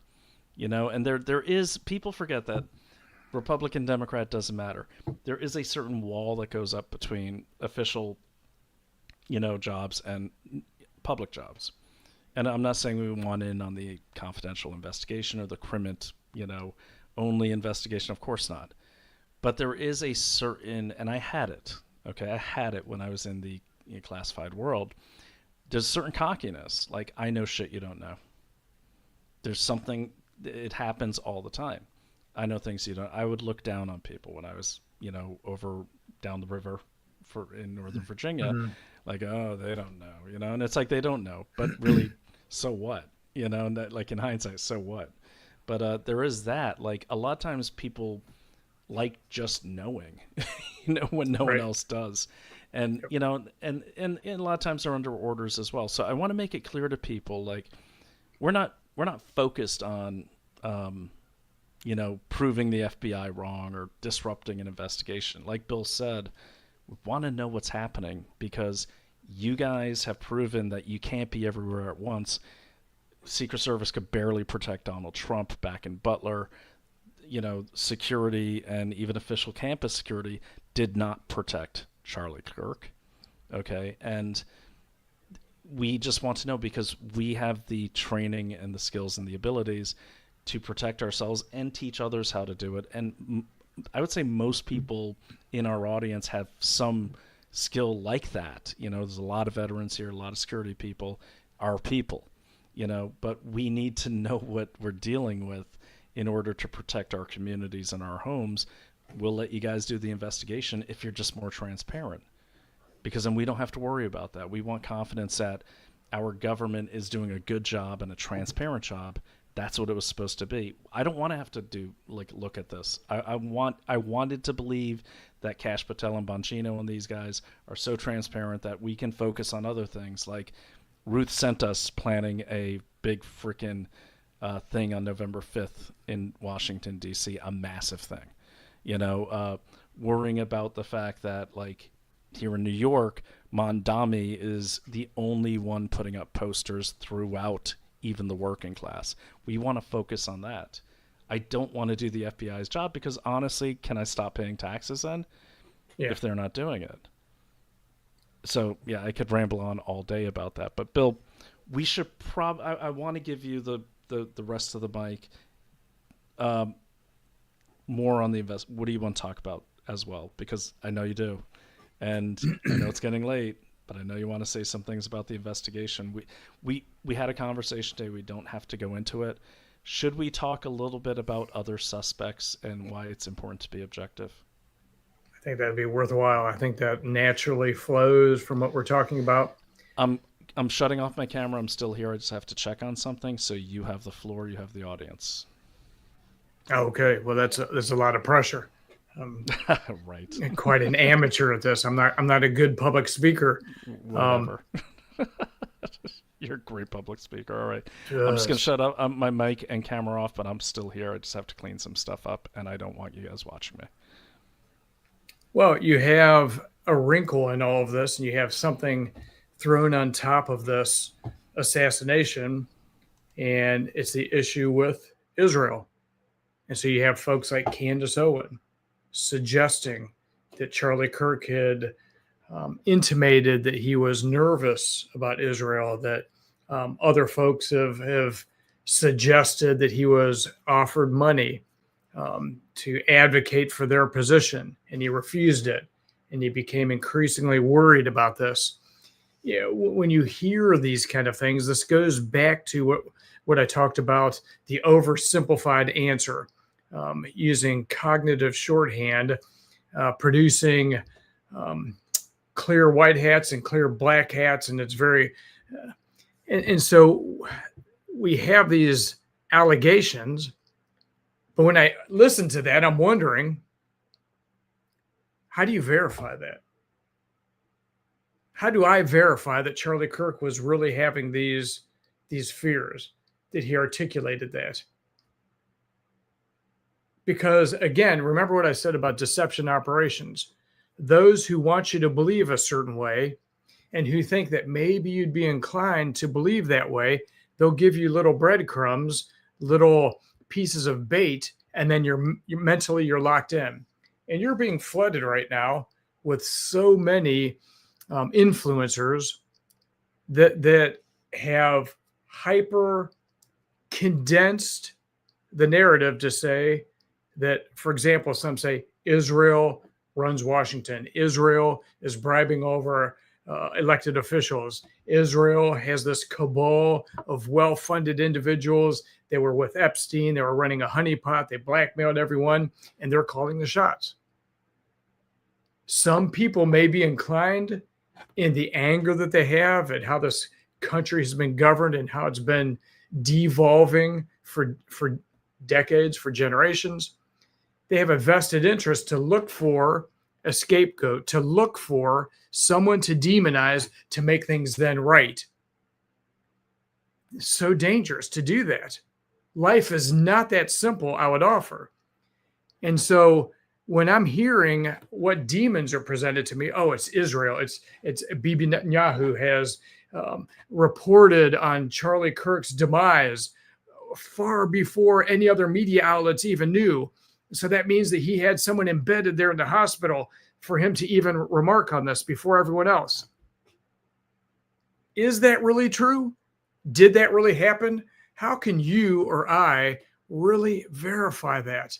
And if we can't, shouldn't we take an appetite suppressant and realize that first reports are always wrong and understand the factory settings of our imperfect souls? Again, I'm a theological guy. Don't hate me, no. But that's my mindset, is I believe mankind is basically evil. And we have to work hard to try to suppress those evil inclinations that we might have, that doesn't come naturally. And when I'm given something that's just a scapegoat, a demon, before I have to go back and look and see, what's the proof for that? Does that seem logical? Am I just knee-jerking on something? And so in that case, and what Brian suggested maybe we talk about is that particular line of questioning that's coming up regarding those who might be pulling the strings of the assassin, if it was in fact this individual that jumped off the roof. And I'll tell you, I'm not prepared to accept that kind of a meta explanation of things at this point. So Brian, what are your thoughts on that? I tried to hold the ship through the Dardanelles while you were gone. Great. You did great. I think I stumbled. Listening. The comments are saying that I stumbled. Well, again, prove it. I'm not reading the comments. Okay. If anyone's saying that, I would say prove it. Okay. It's like, and that's, Naomi, she did a cast the other day, and she had a bunch of lefties on there because she has a lot of left-wing people that follow her. And they're like, oh, we're so disappointed in you. she was saying things about democracy and everything. You've totally abandoned your principles that were laid out in the End of America. And to her credit, she got pissed. She's like, no, I am so sick of the left. I'm so sick of these kind of comments. You want to say that kind of thing about me? Read my book, because clearly you didn't. And she's like, and prove it. You know, Right. someone made a good post to me. And yes, Ernie, I see your comment. We're on a tangent. Doesn't matter. We've covered the initial topic. We'll get back to it in another show. But this is a discussion now. Get yourself a bourbon. And I'm not mad at Ernie. I love him. But, this is how we're talking. And I would even... Actually, Ernie, if you want, you can call in. You got my number. And join in the conversation. But the point is, my thoughts on that are this. When you are at the White House, okay, when you're operating under presidential directives, you could have all the great intel in the world. And a lot of CIA people fall prey to this. They make this mistake. You can know that the official narrative is wrong. And you want to be a crusader and you want to say, no, that's not true. That's not really what happened. The people want to know the truth.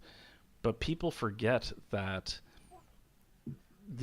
you don't know the entire grand strategy of whoever's in the White House. So you might have information, for instance, that says, no, it's not one country, it's multiple countries that would want the demise of a certain person. We've got to fix this narrative. People who are detectives and intel analysts, they tend to want to get to the truth. It's actually a really nice place to be, is in the facts. It's calm. It's the eye of the storm, if you will. Storm being the politics. The minute you stick your head up and say, whoa, Mr. President, that's actually not true. Well, if that doesn't support some other thing that could be good for the country as well, but there is a risk assessment that goes into a lot of these decisions that say, okay, this is going to piss a lot of people off. It's going to confuse a lot of people on the investigation, but it's going to keep relationships tight with this certain country or this certain country or this deal we have coming up. So we're going to go with that now. We'll correct later. And you'll see that too with a lot, Democrats or Republicans, less so with Democrats. But you will see that where they'll slip it in. Like, let's say, for instance, hypothetically, they say Turkey is responsible for the assassination. Okay. Now, there's no evidence of that, but that becomes the official narrative. Okay. And the reason why that's happening is because there may be a deal going on with Israel to keep, or Greece, to keep Turkey's aggression at bay at that time, some big weapons deal or something like that. So you have to say something bad about Turkey. And then what you'll find is about a month later, 2 months later, they kind of slip it in, usually through the New York Times or the papers of record, that, oh, it turns out we were wrong on that. Turkey's all good, because the deal's already gone through. And so that's what I tell people: always collect everything. Always take these articles from NBC, from Rumble, from your sources, but also from the left sources you don't read, and keep track of them. Bill, you've seen the way I file my PDFs, right? I file my PDFs like this. Like when your file save as, I go 2025-09-17, which is actually the military way or the intelligence way of doing it. And then I put a description. New York Times says this. Okay. And you have a timeline laid out in your file stack. And then you want to set your Google alerts for everything related. For instance, if you're looking into Charlie Kirk's assassination, you want to collect these things. Again, your goal, have a goal. I mean, my goal is not to say, haha, we got you, FBI, and all that. Goal is always to get to the truth of the matter, because we can operate better with that. And mark my words, you're going to see this narrative change a dozen times. Our audience has said that already. Why they're changing it, I don't know. All you can do right now is collect and keep track of it, because you need to know the official narrative, because God forbid someone we don't like, and I love Donald Trump. I love having him as our president.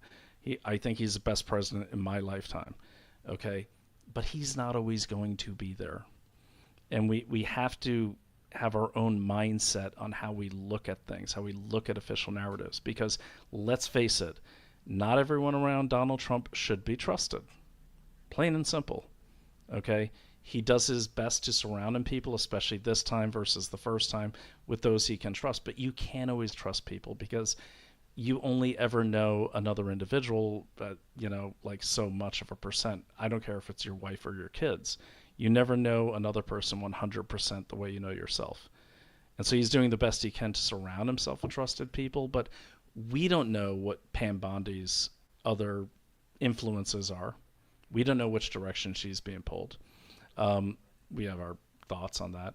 We don't know anyone's agenda, but everyone in DC has an agenda, and it's not always for the country. It's in DC, I'm telling you, it's very rare to find a Mr. Smith. Okay, if you know Mr. Absolutely. Smith goes to Washington. Mm-hmm.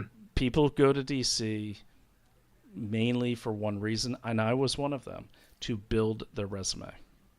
Because once you get that street cred from DC, it's easy to get a job almost anywhere else in the world. Everyone wants that experience. Okay, so most people there are building their resume.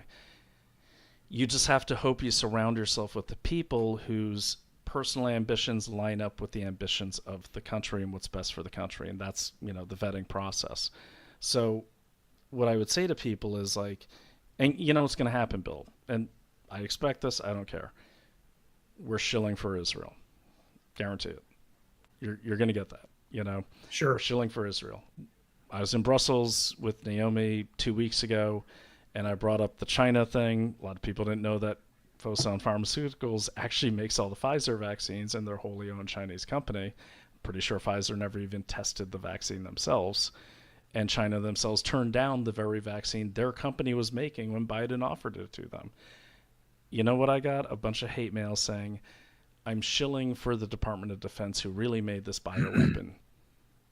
But again, I don't know if you've heard those theories about the DOD. Yeah. I always ask people, I'm like, that's really weird because the DOD can't exist without a population to serve. Why would the DOD want to wipe out their own customers? Okay. And I'm not saying they didn't, but I think what happens is people get into this confirmation bias lock. And they have a theory and they're trying to prove a theory. Ladies and gentlemen, let me tell you something. As a almost 3-decade intelligence analyst, you can prove any theory you have in today's internet. Case in point, after 9/11, everyone's like, what's the next city going to be? What's the next city going to be?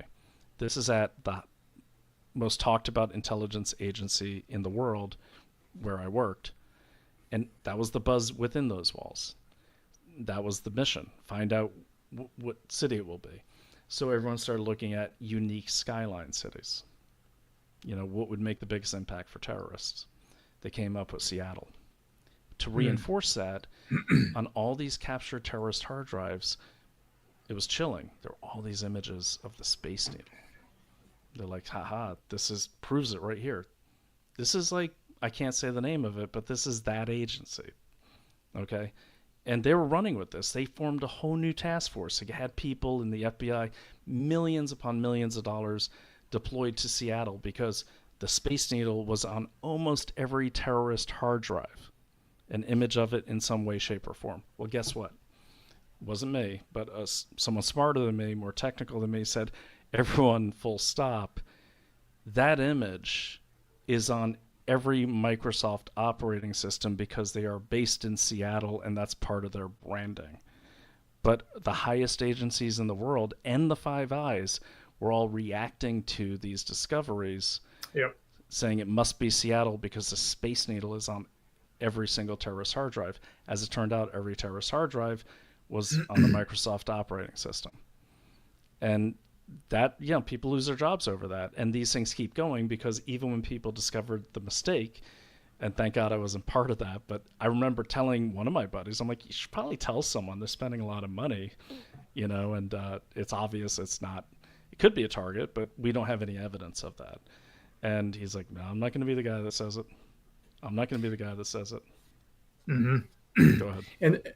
And when you're talking evidence, that's the most important thing. When you're looking at things logically, you have to pump the brakes until you see credible evidence. And so a viewer here, Rum and Soda, he says, Kirk is claimed to have articulated his fears to each of Candace Owens, T. Carlson, M. Kelly, each separately. And okay, got it. And I've heard this, but the operative word there is claimed. And so I hear it, but my judgment's suspended. I have to see proof to legitimate those claims, to validate those claims. Just we see claims all day long. Claims mean nothing to me. They mean less than nothing to me. I don't care what anyone claims. You have to back up the claim with proof. Right. And so then have the courage to go wherever the claims are or the lack of claims, and always be wondering, is someone trying to manipulate my viewpoint, trying to provoke me to action?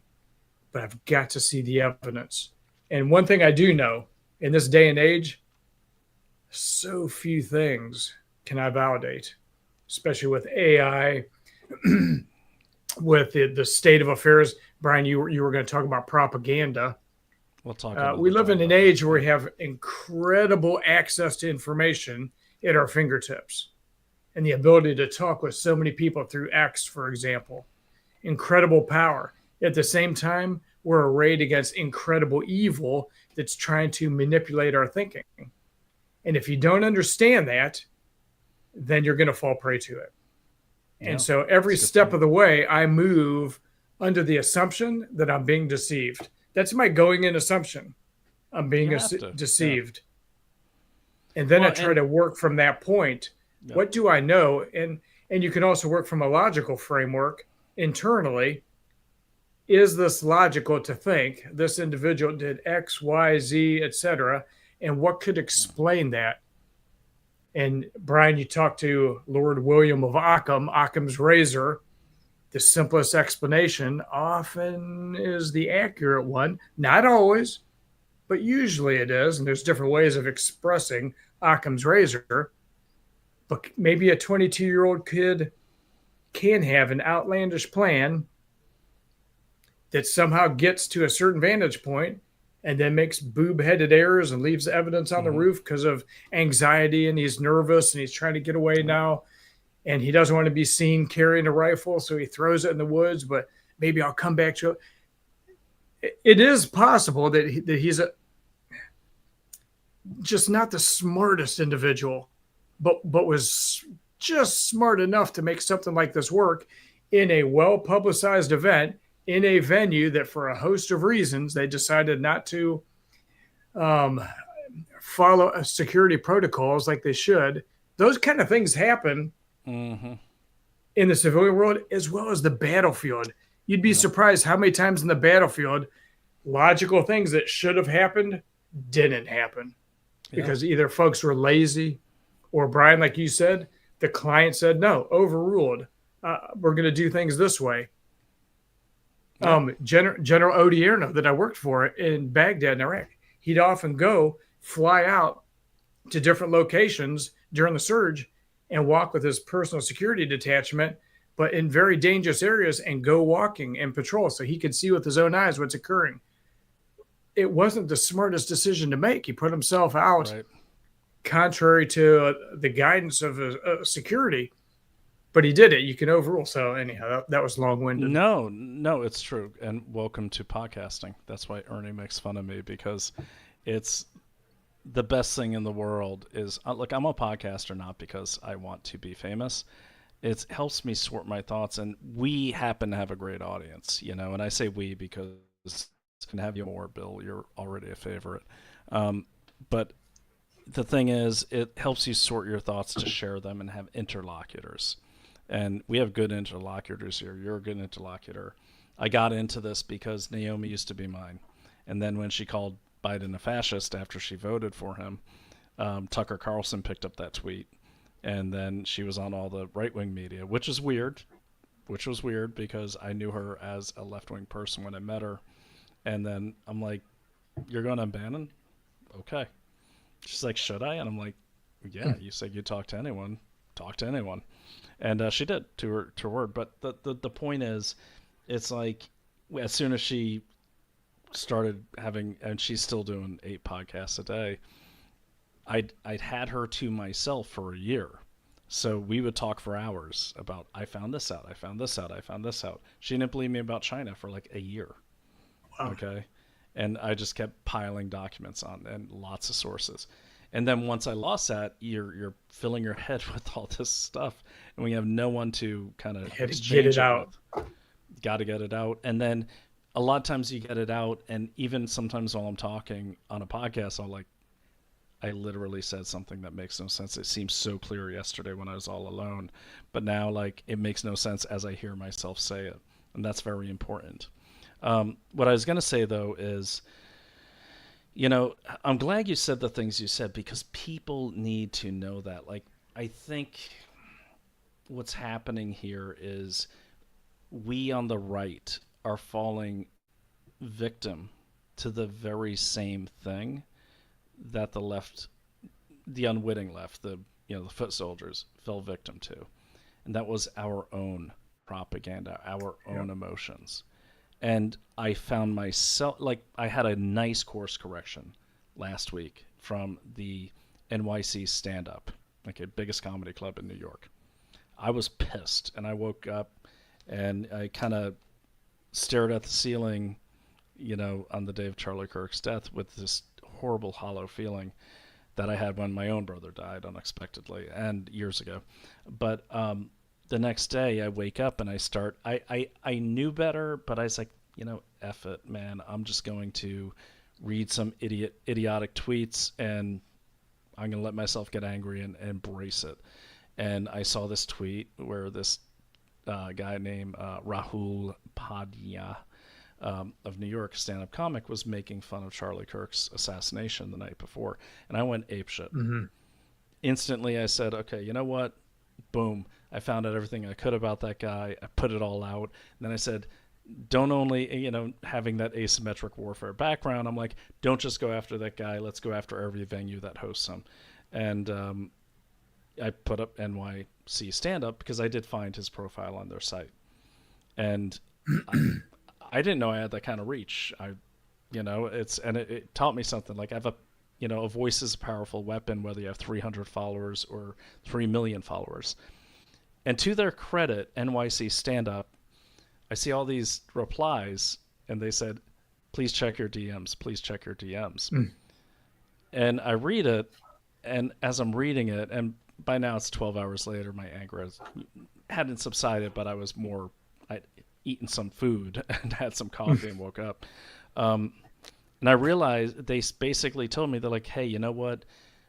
That guy hasn't performed here in 4 years. Yes, we should have updated our website. We have no affiliation with Yep. this guy. We've received over 200,000 phone calls and hate mail and everything like that." And I was like, whoa.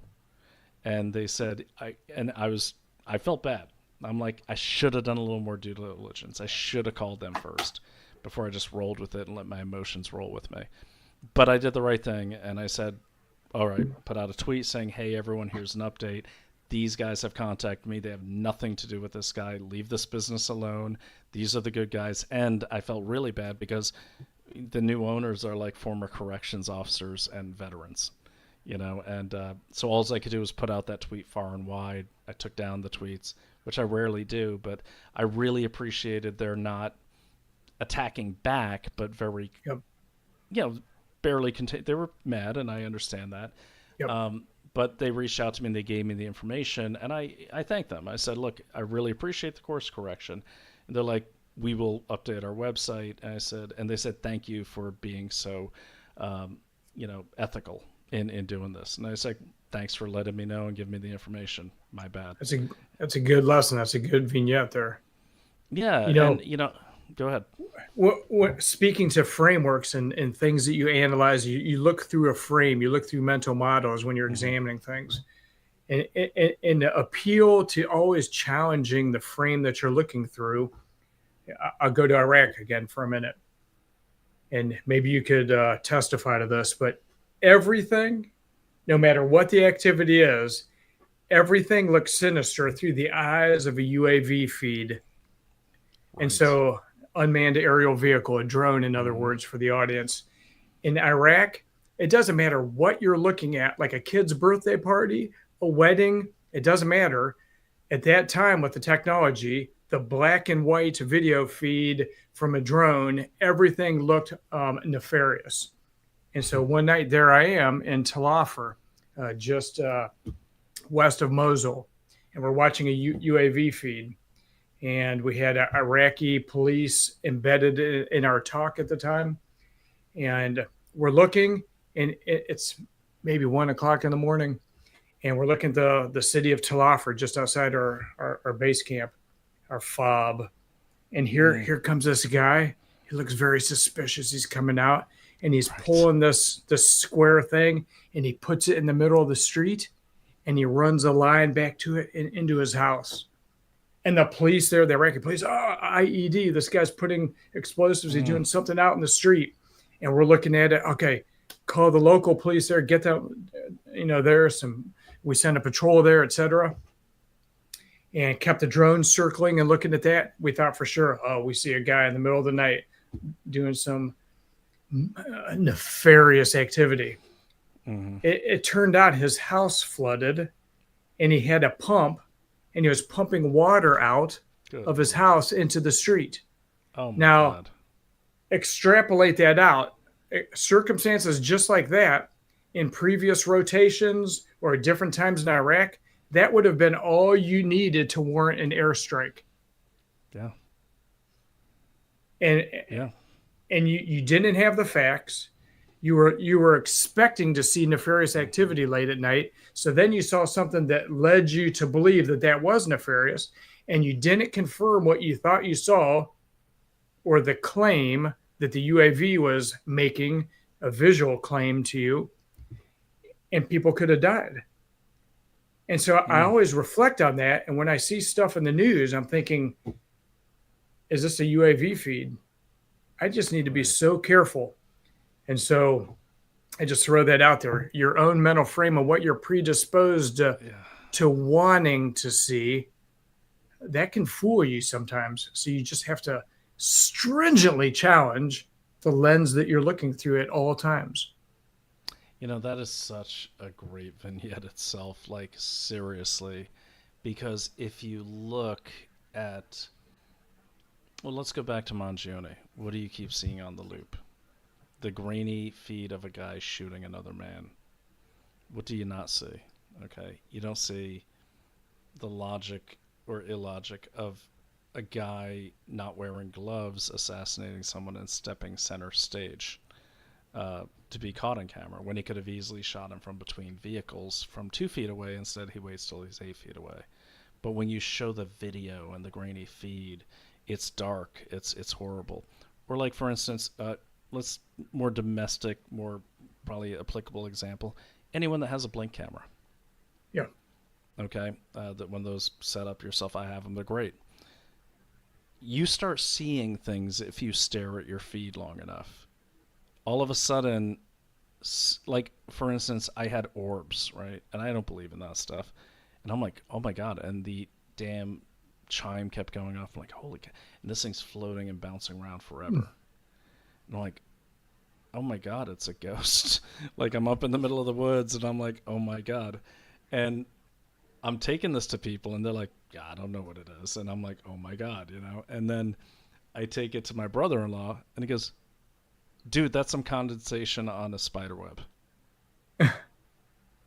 Like, that makes sense. You know what I mean? So you're right. And, it's also, it's not just visual, but you're right, though. Like the media, when they put grainy, and by the way, no footage in today's modern age is that grainy unless like, right. But they always make it grainy so it seems sinister. Like I always say to people, watch the movie, and I don't know if that's true or not. I haven't done the due diligence, but there's a lot of good points there's a documentary called Making a Murderer about how easy it is to make someone a murderer. And we do it every day on social media.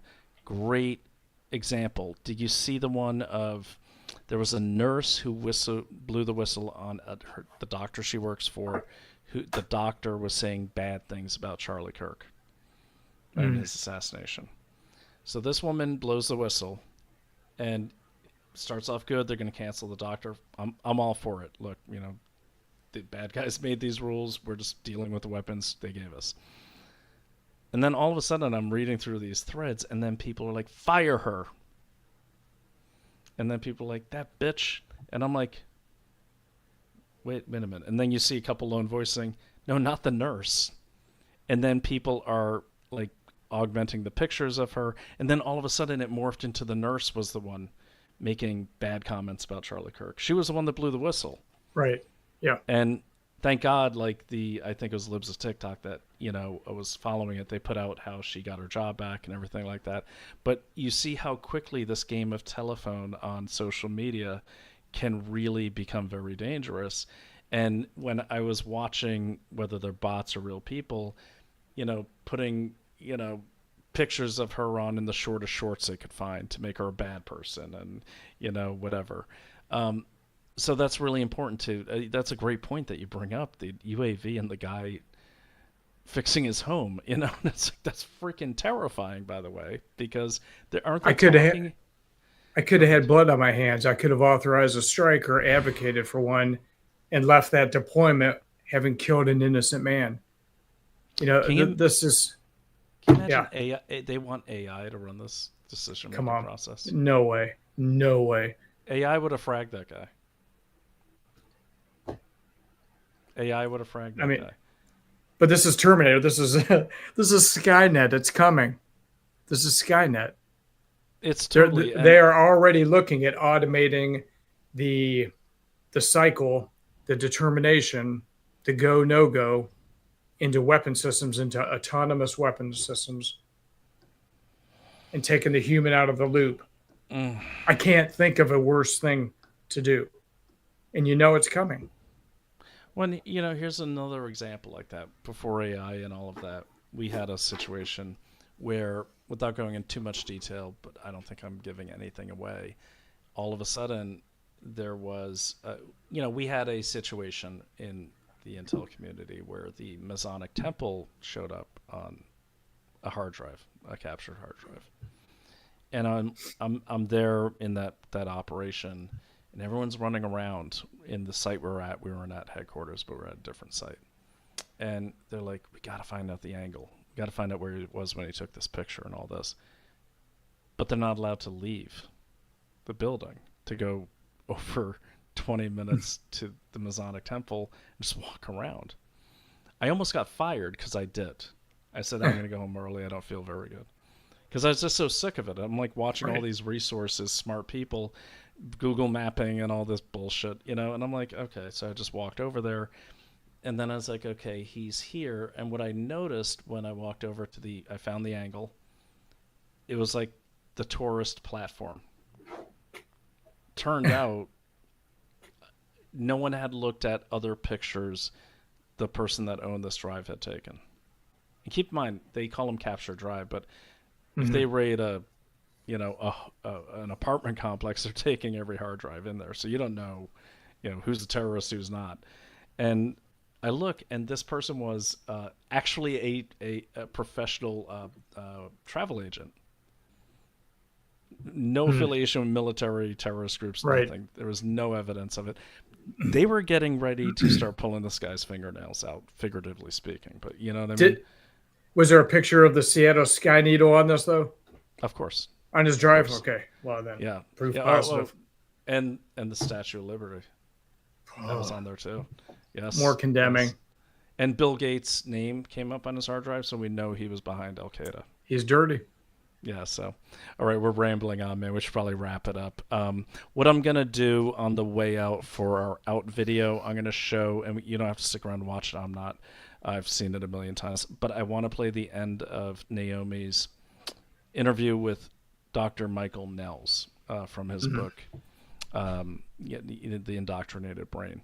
When we come back and we talk another time, really soon, I'd like to, we talked about we barely talked about the logistics. We'll talk about that some more, but you gave some critical information. I think that was invaluable. But we're going to talk about the logistics of refusefascism.org. So that's everyone's homework. If you choose to partake, go to Refuse Fascism. And I want you to see the way they're radicalizing the middle and upper middle class. It might seem humorous, but remember, Refuse Fascism has been in the center as the propaganda wing of the most violent protests in our country, from No Kings, which wasn't that violent, BLM, uh, Ruth Sent Us, October 7th, ceasefire, um, SCOTUS, where they almost assassinated Kavanaugh. Ruth Sent Us is they're like their version of, I don't even know if there's equivalent, but basically like, what was it, Mother Night? Like, these are the bad guys, these are the bad guys, these are the bad guys. And so when you watch Ruth Sent Us, I'm not going to play it here because I don't want people to think I'm advocating for it, but everyone go to not Ruth Sent Us, refusefascism.org. Okay. And it's the megaphone for all of these violent protests that you see. And we're going to talk about that, Bill. But then we also want to talk about, when we come back another time, we also want to talk about the propaganda. Now, I know at your level of planning, you saw different propaganda I did. We actually hated your guys' propaganda. It was always messing up our propaganda. But we definitely should talk about that because I think people are interested, because I've seen, and I can't say. And for the viewing audience, what do you mean my level of propaganda and yours? Just folks may not understand what you mean. Yeah, that's a good point. DOD and Department of Defense and the Culinary Institute of America do not play well together. Yeah. A lot of people think it's one big cabal against the people. No, everyone in the it's intel community. Stovepiped, and we all hate each other or hated each other and didn't know why. And the only thing we're unified on is everyone in the IC hates the FBI. That's the only thing everyone agreed on. But yeah, so for instance, like, we didn't want DOD knowing we were even there sometimes.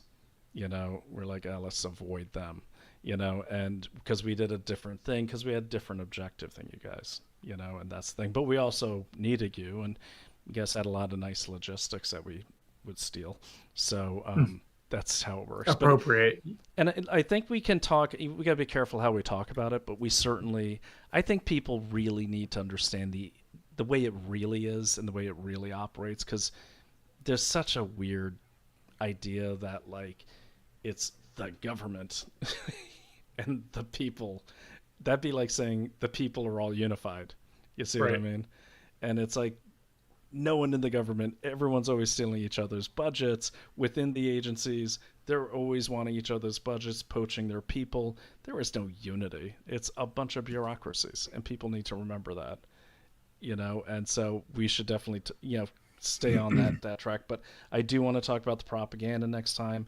I'm going to leave us with this Michael Nell's 10 minutes, because he talks about how not only the spike proteins in both COVID and the vaccine affect the hippocampus and the long-term, short-term memory indexing, but it breaks down the walls between the blood-brain barrier so much.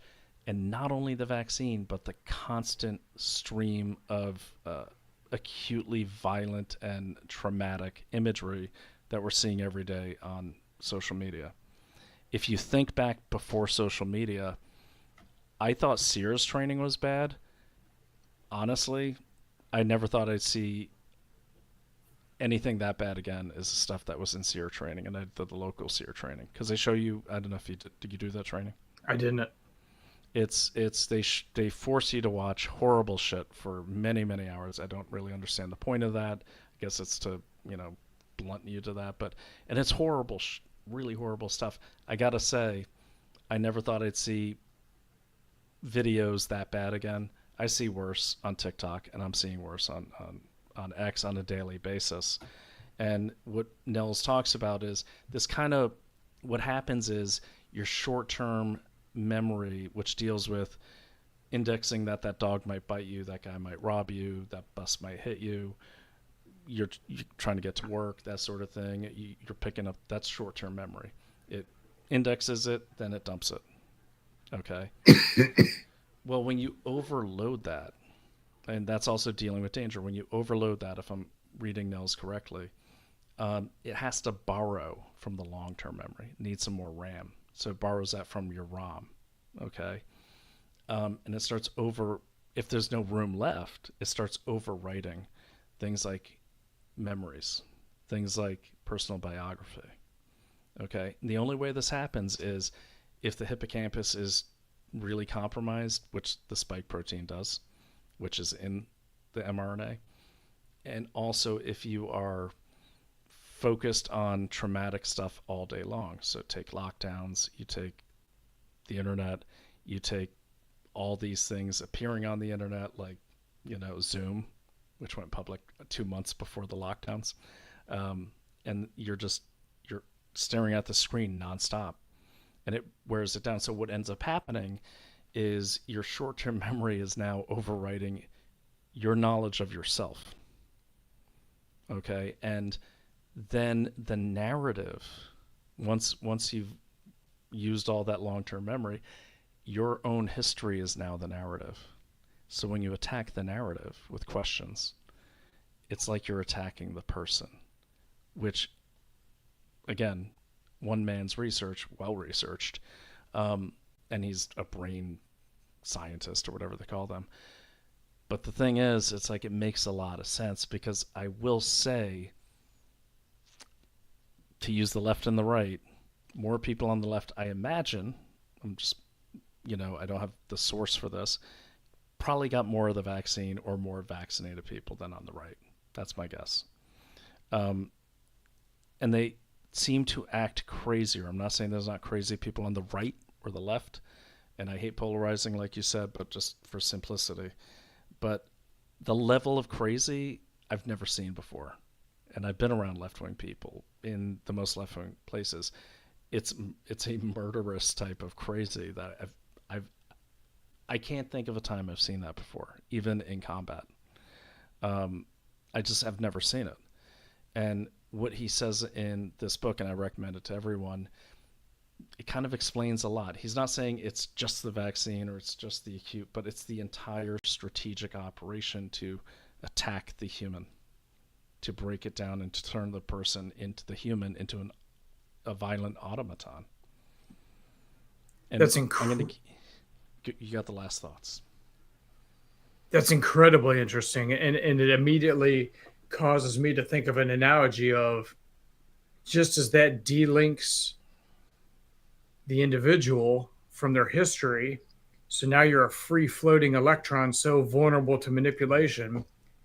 What's the analogy to the body politic, the country being delinked from their long-term memory, from the constitutional historical memory of where we came from and what the national project was, such that now we're just free floating with no anchored identity, so we can be manipulated and used in the macro. Mm-hmm. It's programming on demand. You control the window, you control the flow of information. And when people's brains are worn down and turned into sponges, like he explains, anything you put out there, they're going to react to. And think about this. And I think I told you this before. My son, who at the time was like, I think 9 or 10, very smart kid. It's Ukraine has started up, and he kind of has a cell phone. He has a cell phone because, I'm divorced from his mom, and we like to stay in contact. But he looks and he goes, ugh, he gets a text. I go, what is it? He goes, what do you notice, Dad? And it says, tomorrow we are honoring Ukraine by wearing Ukrainian colors. This is just east of Boston. It's in wokest Boston area. And I go, you don't have to wear Ukrainian colors. He goes, I know. That's not what I want you to see. Scroll. I scroll. It's the same text message number used for the initial COVID warnings, used for the vaccine, used for lockdowns, now used for Ukraine. Same source. And I was like, that is a really good catch, but it goes back to that thing of, I did covert influence. Okay, so covert influence, that's kind of like building the record player. Propaganda would be the record. Once I build the record player, meaning I have broken down the mind, I've created reality, I've got the target population where I want them, I could put any record on that player I want, and they will dance to my tune. And if you watch the way, you know, people who really went for the Ukraine thing and really went for the vaccine thing, even went for monkeypox, um, it's all the same people. And they get so angry when you say, "Hey, do you have a source for that?" Not like you're wrong, you're an idiot. Like for instance, my wife is a lot more measured and conscientious than I am. She'll be like, respectfully, could I just see your source for that? And people will yell at her, on interviews. And I never understood that until I watched and read Michael Nell's. And I don't know if he has all the answers. I still will do my best, but I will say most of his sources are actually peer reviewed and published in nonpartisan scientific journals. It's definitely worth listening to, and I think it explains a lot. But it is scary though, because I think I think MAGA needs to be really careful as they succumb to the lure of the dopamine that comes with emotion and revenge. And it's great to cancel people. I'm all for it. You know what? If they're going to say horrible things, cancel them. It's not a First Amendment thing, because First Amendment protects them from criminal prosecution. I'm not going to go down the street and say Brooklyn sucks and, complain if I get thumped by a bunch of people that love Brooklyn. Okay. But I will say this, and maybe on the next time we talk, you can give them, audience some, if you have them, some answers for how to do this. But they have to figure out a way to have a process to shut that off when the war is over, or shut that off when the danger is not in front of them, because it will bleed into your personal relationships. It will bleed into your business relationships, and it will spread like the fungus of hate that Hannah Arendt was talking about. And that's why we have to flip that switch. You have the closing thoughts, and then I'll go to Michael Nels. And everyone, thank you. Please follow me, and Bill will give you his digits as well. Follow Investigate Everything, brianoshea.substack.com. Follow dailyclout.io. Patronize all our sponsors, and at Brian O'Shea, SPI, and Bill, give them your digits, and then you have the last word, and I'm not going to say anything else tonight. But do stay on after we shut off the camera so we can just wrap it up off stage. Oh, Bill, you are muted. Okay, now you're good. Oh, wait, we're playing tug of war with the mic. How okay, about now? You're good. You're okay. Good. Well, the digits are below, right underneath Unbowed Paladin. So that's my handle on X. I've promulgated a lot of carbon dioxide tonight, so I won't torture you any longer. Incredible. I have a reading list here. I'm going to pull up this book now and read that before we get together again. I'm looking forward to this video that's coming up. I'm going to quickly put an order in for collagen that'll help me with some of the things that plague me. My last parting shot would be the things behind me. I would just encourage everyone, is something for your family, for your posterity, your grandchildren, etc., hard copy books.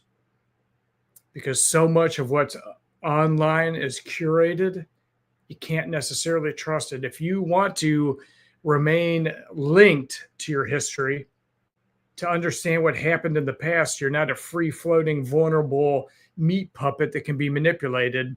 You need to understand and have hard copy books, records of things that happened in the past, so you can go to those resources, you and your family after you, to make sure that you don't have a disambiguated personality where people can manipulate you. So that's just a plug. It's something I do. I look for good books to purchase. The older, the better.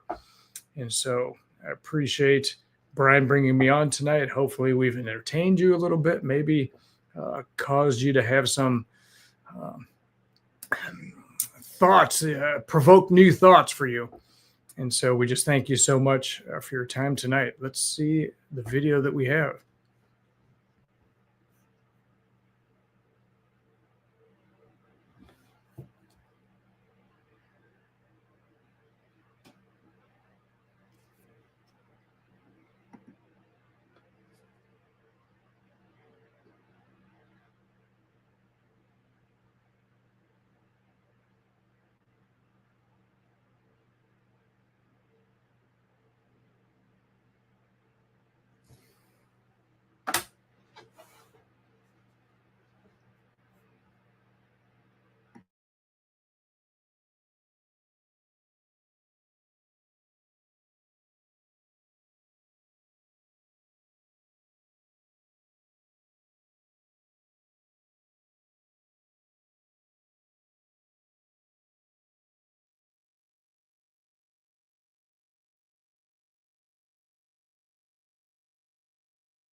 really was happy to meet him. So I kind of lost him here. So Bill, text me if you need to. Otherwise, I'll just give you a call.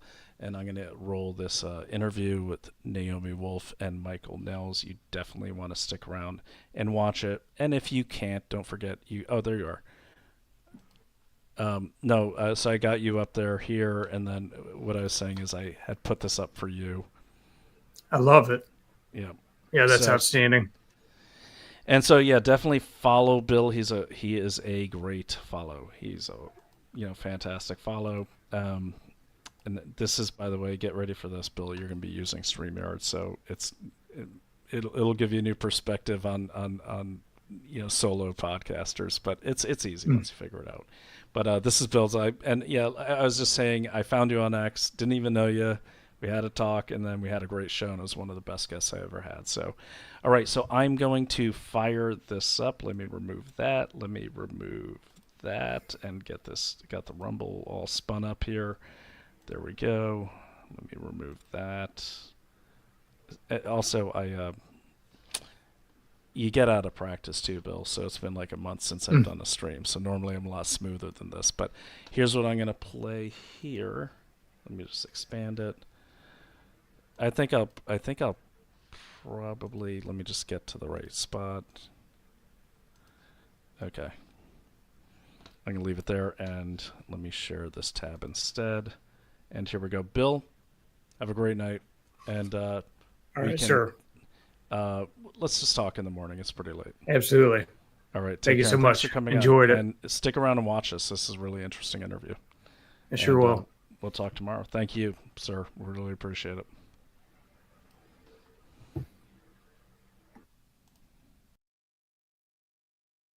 Injection. And so if people are being injected now every year, their brains will continue to be inflamed, in causing kind of cognitive problems, personality problems, memory problems that you've described. Is that correct?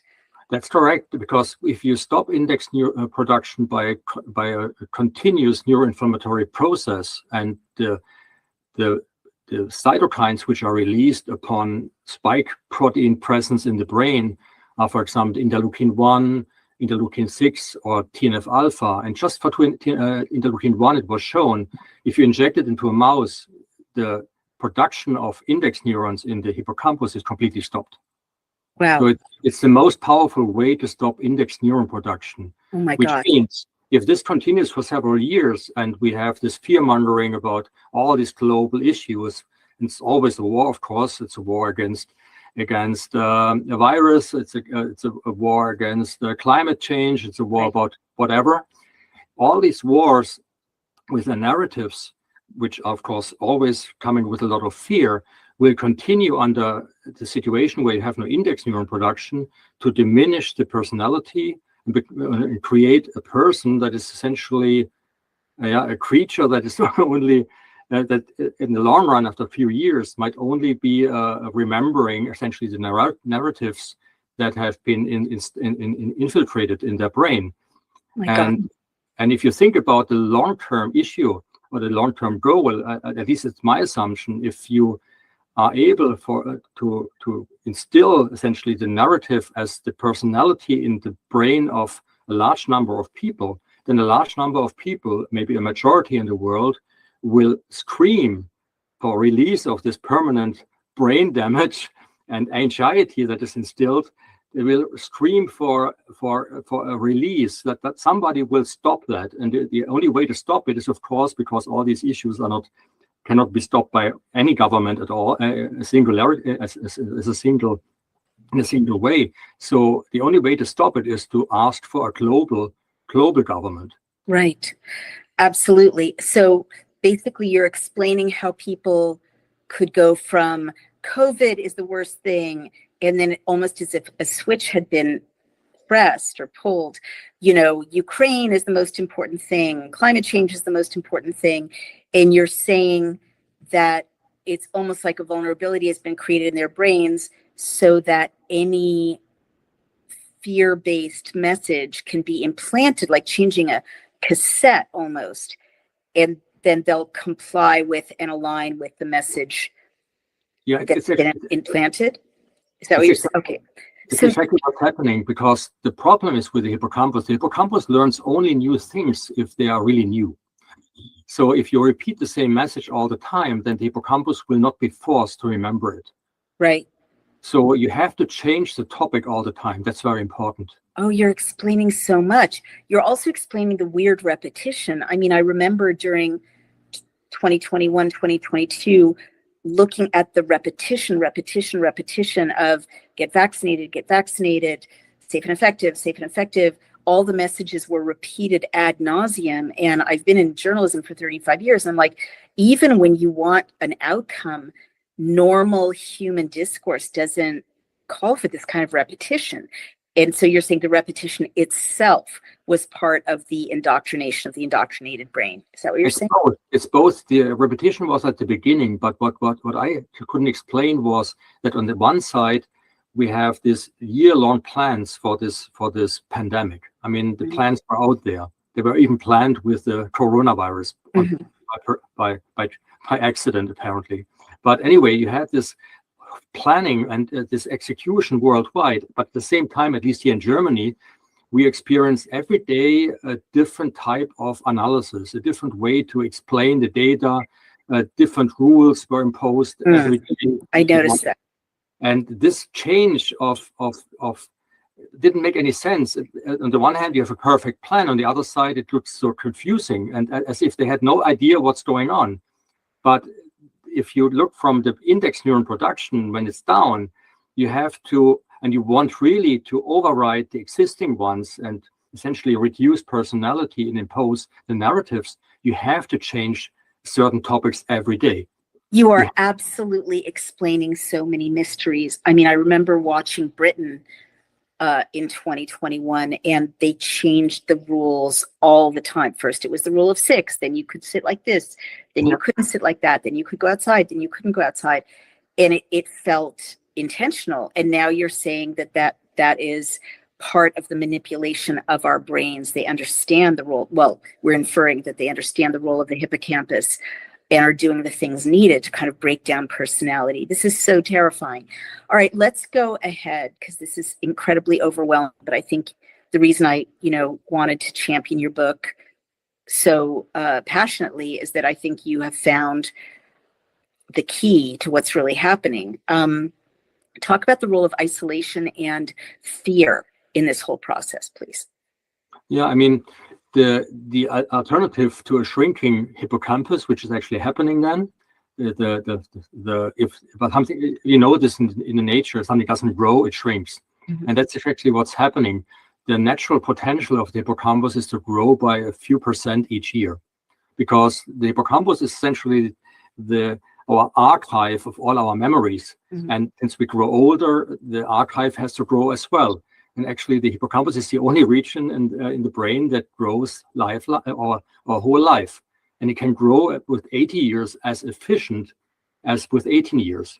It doesn't give up essentially the growth potential, but it requires a natural lifestyle.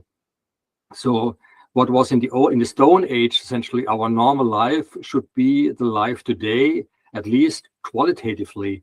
So, for example, in the old age, people had to walk around to find food. So if we walk around, of course, we make a lot of experiences. But right. So we become physically stronger if we walk around, if we do sport. And every hormone that is released, that growth hormone, erythropoietin, every hormone that is released and makes us physically better is also a very good growth hormone for the hippocampus. Wow, fascinating. So erythropoietin increases and so forth. Of course, we are also social beings. And when we talk to people, we learn things. We are learning very efficiently. That's the main let's say, ability of humans. That is why we essentially conquered the earth, because we are social beings. We don't have to invent everything by our own. We learn from others. Right. And learning takes place with the hippocampus. So every time we engage socially with somebody, hormones are released. For example, oxytocin. And oxytocin is the most potent growth hormone for the hippocampus. Right, right. So what happens if you are essentially not allowed to meet people? Mm. if you have this unsocial distancing, if Right. you're not allowed to do sport, Right. if you are isolated, which is the worst what can happen to a human being, Mm. then of course the hippocampus doesn't get his fertilizer, so to speak, and Right. It shrinks. Oh my God. All right. Well, you've explained so much. I am so sad that our time has come to an end. We'll have to have you back as soon as possible. But before I let you go with this life-changing, incredibly important message, can you just tell me very briefly two things? One is people wanted to know why they were not susceptible to indoctrination, their loved ones were, and they also want to know what can they do to, what can people do to recover the nuance they used to have before their brains were damaged. Okay. Tell us Yeah, that. first of all, this is a good question. It's a really good question. I have two possible answers to that. Mhm. There may be more out there, and they are just ideas. But the first of all is if you observe a trick, and then of course you cannot be tricked anymore. That's very simple. So if you are just lucky that somebody was right beside you when this whole thing happened, Mhm. and of course it's clear that once you see a trick, you're not tricked anymore. That's Right. the first thing. Right. But there's also genetic explanation that I have, Right. and that is people usually follow the mass. That's most people do. But there was a huge, a very important psychological experiment done I think in the 50s of the last century by Solomon Nash, and I explained it in the book. Right. And it showed that about 20% of all people that have been tested don't follow the mass, but follow their common sense. Wow. Okay, that explains us.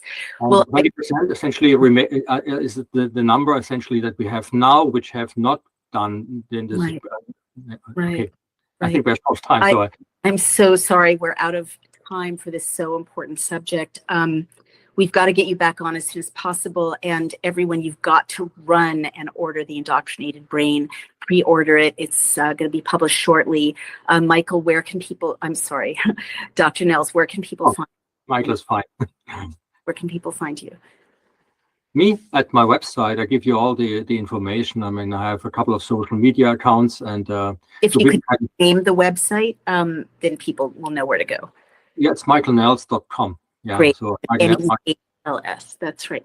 Dr. Nels, thank you so much for what you've done for humanity. This is the first of many conversations, I hope, and we at Daily Clout will do everything possible to get your book into the hands of everyone. It's that important.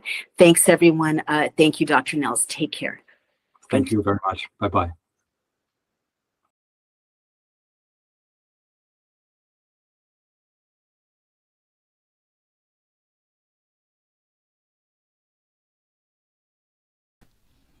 So that is, I get nothing from promoting Dr. Nels. I've never met him. Unfortunately, I want to. Dr. Nels, if you're listening, we have to get you on the discussion. I will say this. Think through the rage. It's okay to have rage. We all have it. I have tons of rage. I'm Irish.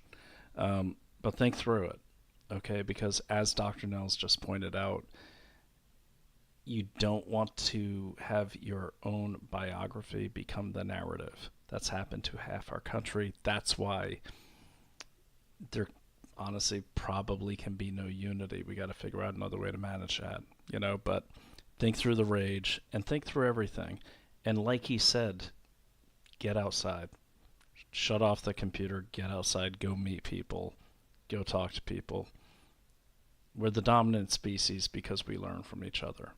We're a network of people. We need each other. Okay? This is not kumbaya. This is just survival. They're trying to cut that off, which means they don't want us to survive, whoever they are. Think through the rage. Keep learning. Bill said it best, get those hard copy books, read them, and keep educating yourself. And as I always promise, if you have something you want to say, reach out to me. I'll put you on the mic. Bill is a testament to that. And also, follow Bill. You're going to learn a lot from him. I just want to leave you with a quote from, Hannah Arendt, from the banality of evil. But and then we'll call it a night. But basically, what she says there is, let me just read this. I'm sorry, it's a commercial quote site. This says it all. Good can be radical. Evil can never be radical. It can only be extreme. For it possesses neither depth nor any demonic dimension yet. And this is its horror. It can spread like a fungus over the surface of the earth and lay waste to the entire world.